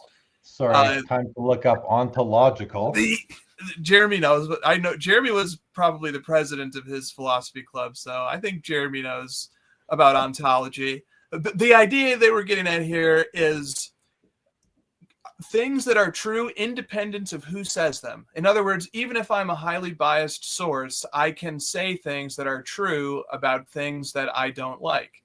However, I think that there's the practical aspect of this, which is that if you've got a blowhard like myself opining on something that I don't have a lot of experience in, and I've got incentives that would bias me, discount my opinion accordingly. And I think that's a good policy for the audience to adopt. And skepticism, especially when it comes to recommendations or criticisms. Skepticism is great. I think it's a policy that should be practiced in the utmost. And instead of like making this only about the 52 man, so let me give one other anecdote of my personal collecting experience that has been impacted by this too. I was very skeptical of Patrick Mahomes during his first few seasons. And I also saw him as a rival, as a hobby rival to Luca Doncic. They were both these sort of emerging stars in their respective sports, and I was on Team Luca. So, I had loaded my statistical canon with arguments such as the backup to Mahomes put up very similar metrics to him when he would step in, and he's a system quarterback, and all these sorts of arguments they get made. And then Mahomes wins a Super Bowl, and then Mahomes wins an MVP, and then he wins another MVP, and then he wins another Super Bowl. And after Mahomes, and some may say I'm a bit slow.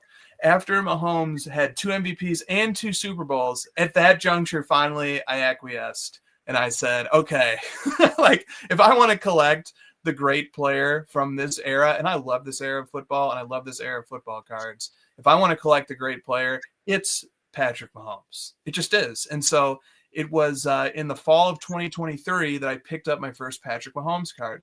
And let me tell you, there was a sense that I felt internally that having exposure to his market and now being on the side of having shifted to respecting what he had accomplished and looking at it objectively and neutrally, and then adding a card of his to my collection, all of a sudden, I certainly found it much harder to utter criticisms of Patrick Mahomes. And I can reflect and I can observe myself and think about this and think about how my collecting proclivities, I want to believe they coincided and they followed me changing my opinion first, but I'm certainly open to and aware of the possibility of a bias that, yeah, maybe I changed my mind first, but then once I got a card of his, it really solidified it, or it further calcified my beliefs and my opinions on Mahomes. And it really made it difficult for me to reach a point where I could criticize him. And so then as a content creator, sometimes I try to actually correct for that. I hope I don't overcorrect for it. I try to correct for my biases when I think they exist. But there's a different example where I can say, having introspected on it briefly, that once I began collecting Patrick Mahomes, I certainly felt the incentive to criticize him less. That's fair. But you also liked him more. Exactly. That's a bit of the conundrum. But yeah, that's true. But it's natural, it's a natural, like I don't know.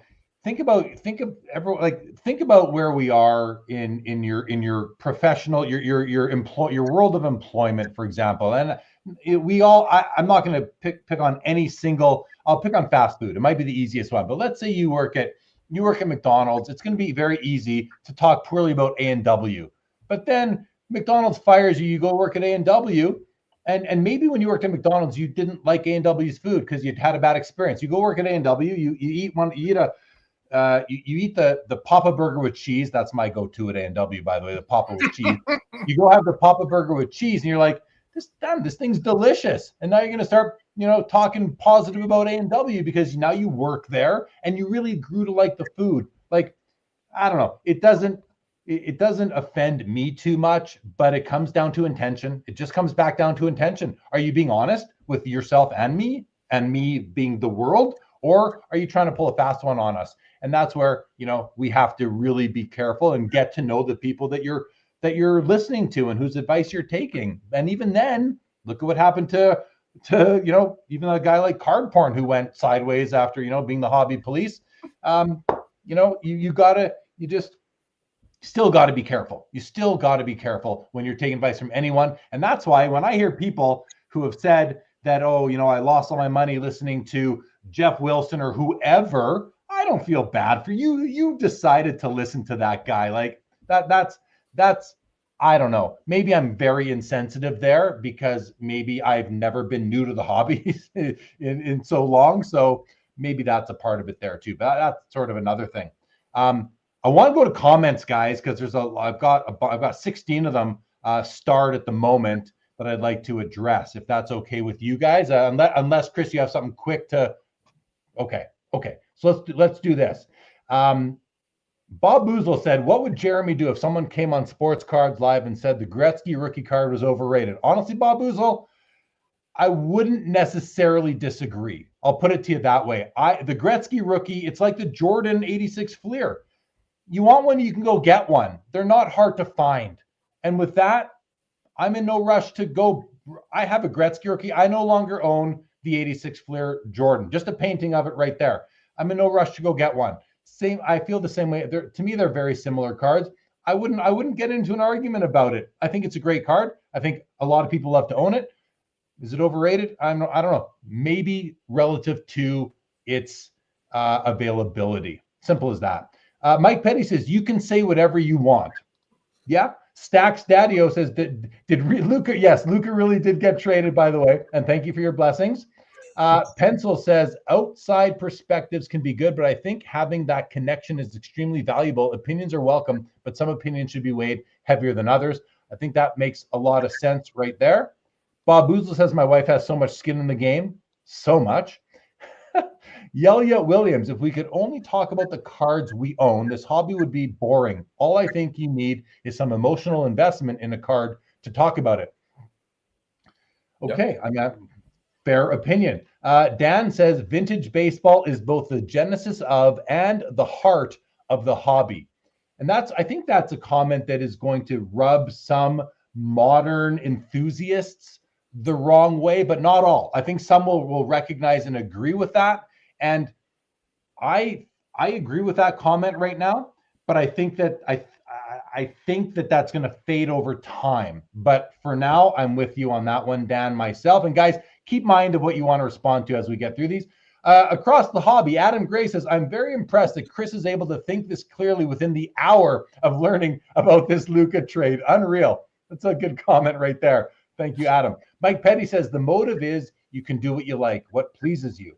Bob Boozle, I think there are different rules for Joe Collector and Joe YouTuber. And by Joe YouTuber, I think he means Joe Instagrammer and Joe Twitterer, maybe those as well, because YouTube is just one of these social media communities. And I think he's right. And I think it's sad. I think it's sad because a lot of YouTubers like this one right here, I mean, I'm not saying I'm perfect because I'm sure I've let biases slip in, but I try really hard to not when I'm talking about any card. Just like Chris said, he tries, but we're not perfect. Splendid says, I don't mind if people trash what I collect if they're funny. Sure. If you're entertaining me, you know what? That's the other thing. We all approach this hobby differently. You don't like what I collect? That's great. That makes it cheaper for me because you're one less person out there that I have to compete with. Not funny says influencer equals pump and dumper. So at first I read that, I thought that's BS. That's just not true. But then I thought to myself, that's that's not funny's definition of an influencer. Therefore, I'm not an influencer. Chris, you're not an influencer. Joe, you're not. We're not influencers, according to Not Funny. And thankfully, because I don't consider myself one, I rather, and even it's so awkward to even say that about myself, but it just so happens that I've been doing this YouTube show for almost 5 years now. But really, the goal isn't to influence. The goal is to just inspire and open your mind. And it goes two ways. I'm influenced all the time by people on the show, people on Instagram, Twitter, YouTube, and in the chat even. Please inspire me. And if you want to use the word influence, fine. I don't care. They're somewhat interchangeable at times. But sure, influence me, inspire me. I'm open to it. And then finally, Skeppy says, you know when you have become a veteran collector when you can crap on a card you own. It means you know so much about it. You understand most of, if not all, aspects for or against it. When I read that comment first, and that comment came in 7 minutes ago, I love this comment by Skeppy. By the way, Skeppy, this is one of your best comments ever, in my opinion. So I'm going to stop talking for a moment and go to, let's start with Joe this time. And just, or do you want to go to Chris? It doesn't matter to me. But I want to get one of your guys' thoughts on all the comments I just read and maybe Skeppy's comment on the end, which I'm happy to bring back on the screen if we need it. Chris, we'll go to you. All right. I like many of those comments. I like Skeppy's comments a lot, obviously. It's always good to be able to poke fun at ourselves and our own collections and to see the strengths and weaknesses of our cards and of ourselves in general. And I really wanted to circle back to the comments that I think it was from Dan that mentioned that vintage baseball is the origin of the hobby, the heart of the hobby, something along those lines. Yeah. And I do think that there is a sense of that even amongst the 11-year-old who pulls the Paul Skeens. There's vintage baseball is both the genesis of and the heart of the hobby. Yeah, I think that there's a sense of that. And here's the thing. I think that there is an awareness among collectors of all eras that we are simply looking into a crystal ball, not a crystal ball. We're looking into the future. We are looking into the future of our own era of cards that we are partial towards when we look at vintage baseball or pre-war baseball. We're looking into the future. We would be thrilled if our cards had the durable staying power that pre-war baseball and vintage baseball have had. It's the gold standard. I was at one of the dinners hosted by Dr. Beckett, which he turned into a podcast, and I tried to make this point, but maybe I should have realized it wasn't landing entirely, but I'm going to go back to it anyway because I still believe it. They were talking about sort of walking around the show floors and something, and the topic came up about, these 52 Topps mantles and like a PSA 4 being worth $100,000. And I just said, to me, I mean, seeing a card that's 70 plus years old and seeing that it has appreciated and seeing that it has such demand by collectors that there are hundreds of copies of that card that are worth six figures or more, that is heartening to a collector like myself who will wonder sometimes, will anybody care about these cards that I'm collecting in 50 years and 70 years and 30 years? And so when we look at vintage baseball and we see its durability and when we see how beloved it is and how it just only seems to gain respect and admiration as time passes, to me, that is something that heartens the collector who hopes that the things that they collect will be durable, just in the same way that vintage baseball has. And that's setting aside that's just like one angle that I have. I have to acknowledge that vintage baseball also were these were some of the first cards to come from packs. These were some of the first traditionally structured sets. These capture great moments in Americana. This set the stage and laid the blueprint and the groundwork for the collecting that would come after and that would adapt to it and evolve it and modify it and improve it. It's also the genesis in all of those ways too. But I just wanted to give one little angle in terms of how any collector of any era, of any age, of any vintage can look at cards from previous eras and sort of say, I hope my era turns out the way that one did. Yeah. I think we all hope for that, right? I think we all do. And back to vintage and pre-war, it came up on a recent show I did. How long will these things be interesting to people? Stamps have gone away, basically. I don't know anyone who collects. I'm sure there's a stamp collecting community. I say I don't know anyone. I've never known anyone, and maybe the odd person. I've never known a stamp collecting community. I've never seen that manifest anywhere. It's gone away. Will the interest in vintage sports cards ever go away in our lifetimes? I don't think so. I think people will always be interested in history and the original items of the best players. Some of it will become less popular, but yeah, I think you're right, Chris. I think we all want it to be lasting, everlasting, a going concern into the foreseeable future, at least for our lifetimes. But let's go to Joe and get his thoughts on all this, and then we'll go to some more comments.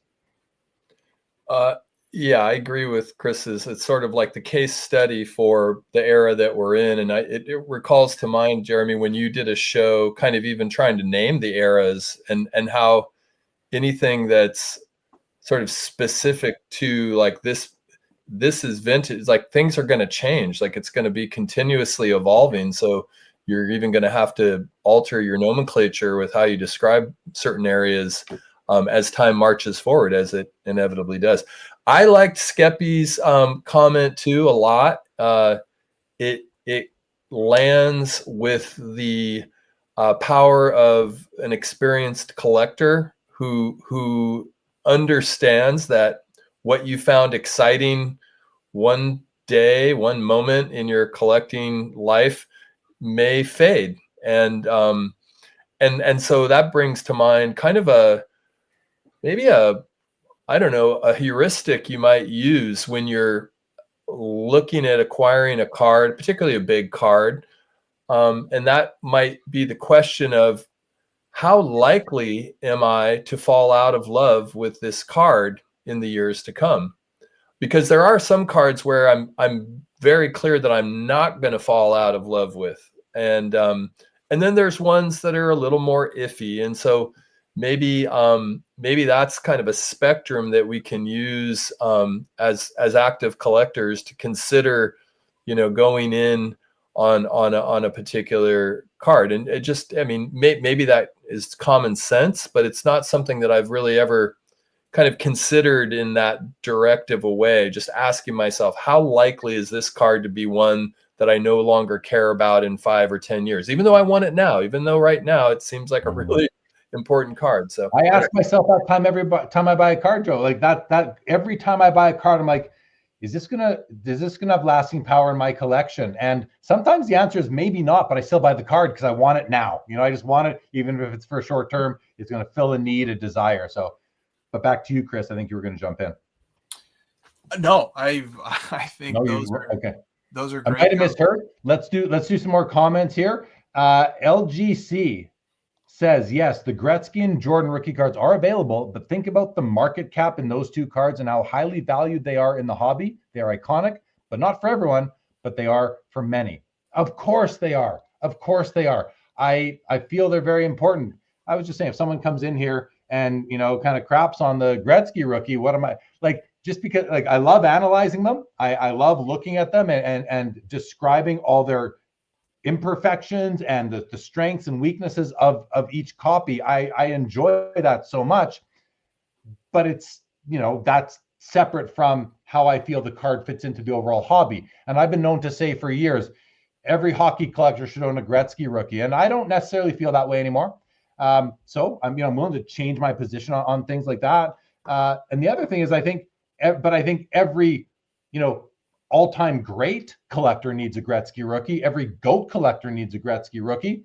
And but only if you're buying rookies of Joe Montana and, Michael Jordan and all the other all-time greats. If you don't need their rookie cards, then maybe you buy a different card altogether of theirs. And in my personal collecting, I'm moving away from those, high population, I don't mean grading, high print run cards, but I'll probably always own a Gretzky rookie during my life. I don't know that I'll ever be Gretzky rookie list, but that's certainly not where I'm not enjoying buying all these cards up on the wall, all these paintings. And for those of you who haven't seen, there's a whole other row up there too. I'll let you look at the whole layout there. There's 20 of those paintings of iconic cards.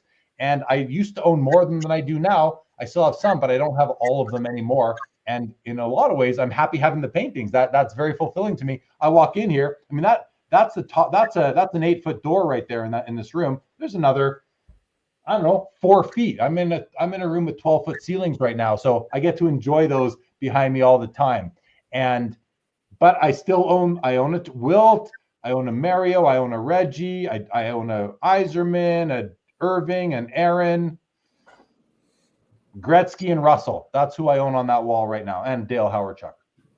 Anyway. Okay. I'm going to put the camera back down so I'm not at the very bottom of the frame here, guys.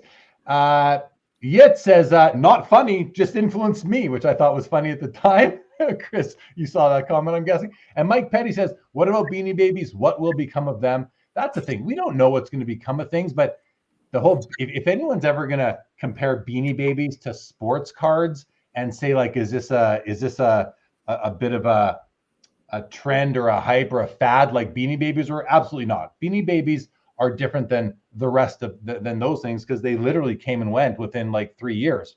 And I recently had lunch with the guy who's a big in the Beanie Baby company, and he was telling me the whole history of it. And it's a whole different thing, but I don't think we're not here to talk about Beanie Babies, you guys. Mike Petty says the love of cards is all that matters. Yes, the love of cards is all that matters. T-Dot says Gretzky rookie is iconic and relatively affordable. Yes, it is. You can find them for under $1,000. You can find a nice 2 or 3 pretty much under $1,000.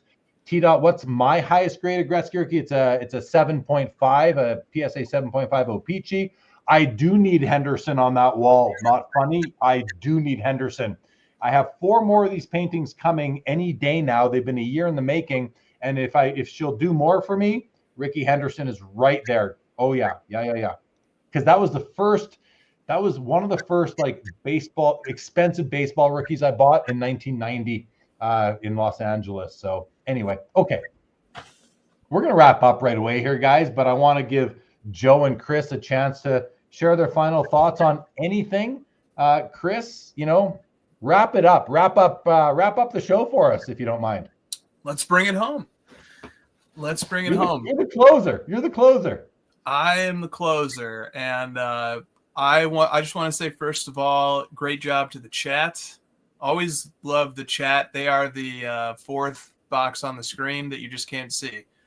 And lots of really cool, insightful comments that I think help the guests. Like I make sure I look at the comments, or I try to remember to steer it. So shout out to the chat. Great conversation, lots of great topics. Great people came on to talk about the topics. I wanted to give a shout out to Sports Card Dad, Dustin's video that he made on the Grant and Backyard Breaks fiasco. I thought that was one of the better ones that I watched yesterday. It was thoughtfully done. I thought you guys navigated that topic really well, brought a lot of different angles to it. The culture of sports cards is always going to be fascinating, and so too are the standards of it. And it would be productive that we continue to learn and think and reflect. And I wanted to say this earlier, and I didn't get a chance to, and I'll just slide it in now and then be done. If an outcome of this debacle is that it gives great pause, because Joe made an incredible observation when Joe sort of shifted and became an analyst who sort of took a detached perspective and made an observation about what type of power is possessed by the people who are taking an activist stance on this topic, and will they be able to muster enough power to cause something to happen? And we won't ever really know, because if something does happen, maybe it was always going to happen that way. But then again, maybe the power of these people who organized, maybe the assembly of the petition, maybe the conviction that they have on the morality of these topics is moving, is causing things to change, is impacting the world. And he made that observation. I thought it was fascinating. And so I think to myself, that power impacts this immediate situation. But then I also think about every other breaking company is watching this, and every other breaking company and every other breaker hopefully is thinking, man, I better not ever say something like that in this community, because it's going to produce a really strong reaction. And so that's a possible silver lining, positive takeaway from the mobilization of this community of people who were outraged by it and who wanted to speak on it and who wanted to share their opinion and who wanted to see action taken. That a consequence, a ripple effect of this, a second order effect of this, is that it will have a deterrent effect on others in the future from saying reckless, off-color, grotesque comments in a live breaking setting. If there are repercussions that really hit home. I agree. That was really well said, Chris. Thank you for all that. Joe, let's go to you for your last thoughts for the evening. Well, in the same vein that Chris shouted out Dustin, I'd shout out Chris, that 15 minutes where you spoke last night on this subject, I thought was really well delivered and helped me sort of consolidate some of my thinking, which is continuing to evolve as we see sort of how this plays out. But my brain's a little mushy. The reason Chris is the closer is because he's a night owl and he's coming in fresh. I'm fresh. I'm on fresh legs. Fresh legs, fresh arm, like in from the bullpen. Give him the save. But no, I enjoyed all the guests tonight, and thank you, Jay Lee, for allowing me to share my few thoughts on here. And I thought it was a great show. Right on. Well, thank you both for joining. And we're going to do final comments from the chat here, guys. Dan's Vintage, I like this. Marathon show. I remember way back when there was a backyard break scandal. Splendid. Thank you. Says, great show. Michael H. Fun stuff. Appreciate it, Michael. Dan says, Chris, your collection went from modern to vintage while this show went on. That goes for all of us, I think. Laura says, great show from analytics to Luca, Anthony, and respect. Thanks to all. Thank you, Laura. HB, Joe for hobby president, and Mike Petty seconds that, Joe in 2028. So John Mangini is the hobby president right now. Joe Poirot from Santa Cruz might be on the next ballot for hobby president, everybody. Keep that in mind. And just final comments in the chat. I want to thank everybody here. Dan the Cardman is in Australia, says, looks like, yes, it is, but it is Dan the Cardman's birthday, everybody. So happy birthday to Dan the Cardman. Thank you, LGC, Mark Santucci, Jeff McMahon, Michael Thomas. Appreciate the comments. Says, thank you all for the continued push for positive and cleaning the trash out. Thank you, Yankees fan. Thank you, T-Dot. Thank you, Michael H. Appreciate that. Dan's Vintage would vote for Joe 200 times. Mike Petty got Mangini elected. Stick me with Joe. All right, Mike, maybe you can help Joe become the new hobby president. Thank you, Skeppy. Appreciate that. Thank you, Foul Ball Jeremy. Appreciate that. Okay, guys. Thank you, everybody, for joining. I don't even know what to say now. This was a marathon show, but I enjoyed it. I was looking forward to this one. I thought it was going to be a lot of fun. It was. Lots of topics. So I also would say to the chat, hey, good show, because I enjoyed it myself. But I want to thank you, Joe, for always being here with me. Appreciate your support. Chris, appreciate you coming in and, as we say, batting clean. So you're like a multi-tool player. You bat clean up. You're also the closer. Like, we got to be careful with you, man. Rest those elbows up well. Thank you, Michael H. Thank you, Petty. Appreciate that. And I'm glad you went to your actual account there. Reach out to me if you don't mind, Mike Petty. Same to Bob Boozle. Okay, guys. Yeah, we're done. Well, I'm just going to end it right now. Guys, it is February the 1st, 2025, and this episode of Sports Cards Live 2.0 is now, let's see if we can get this to work, is now over. Dunzo. Good night, everybody.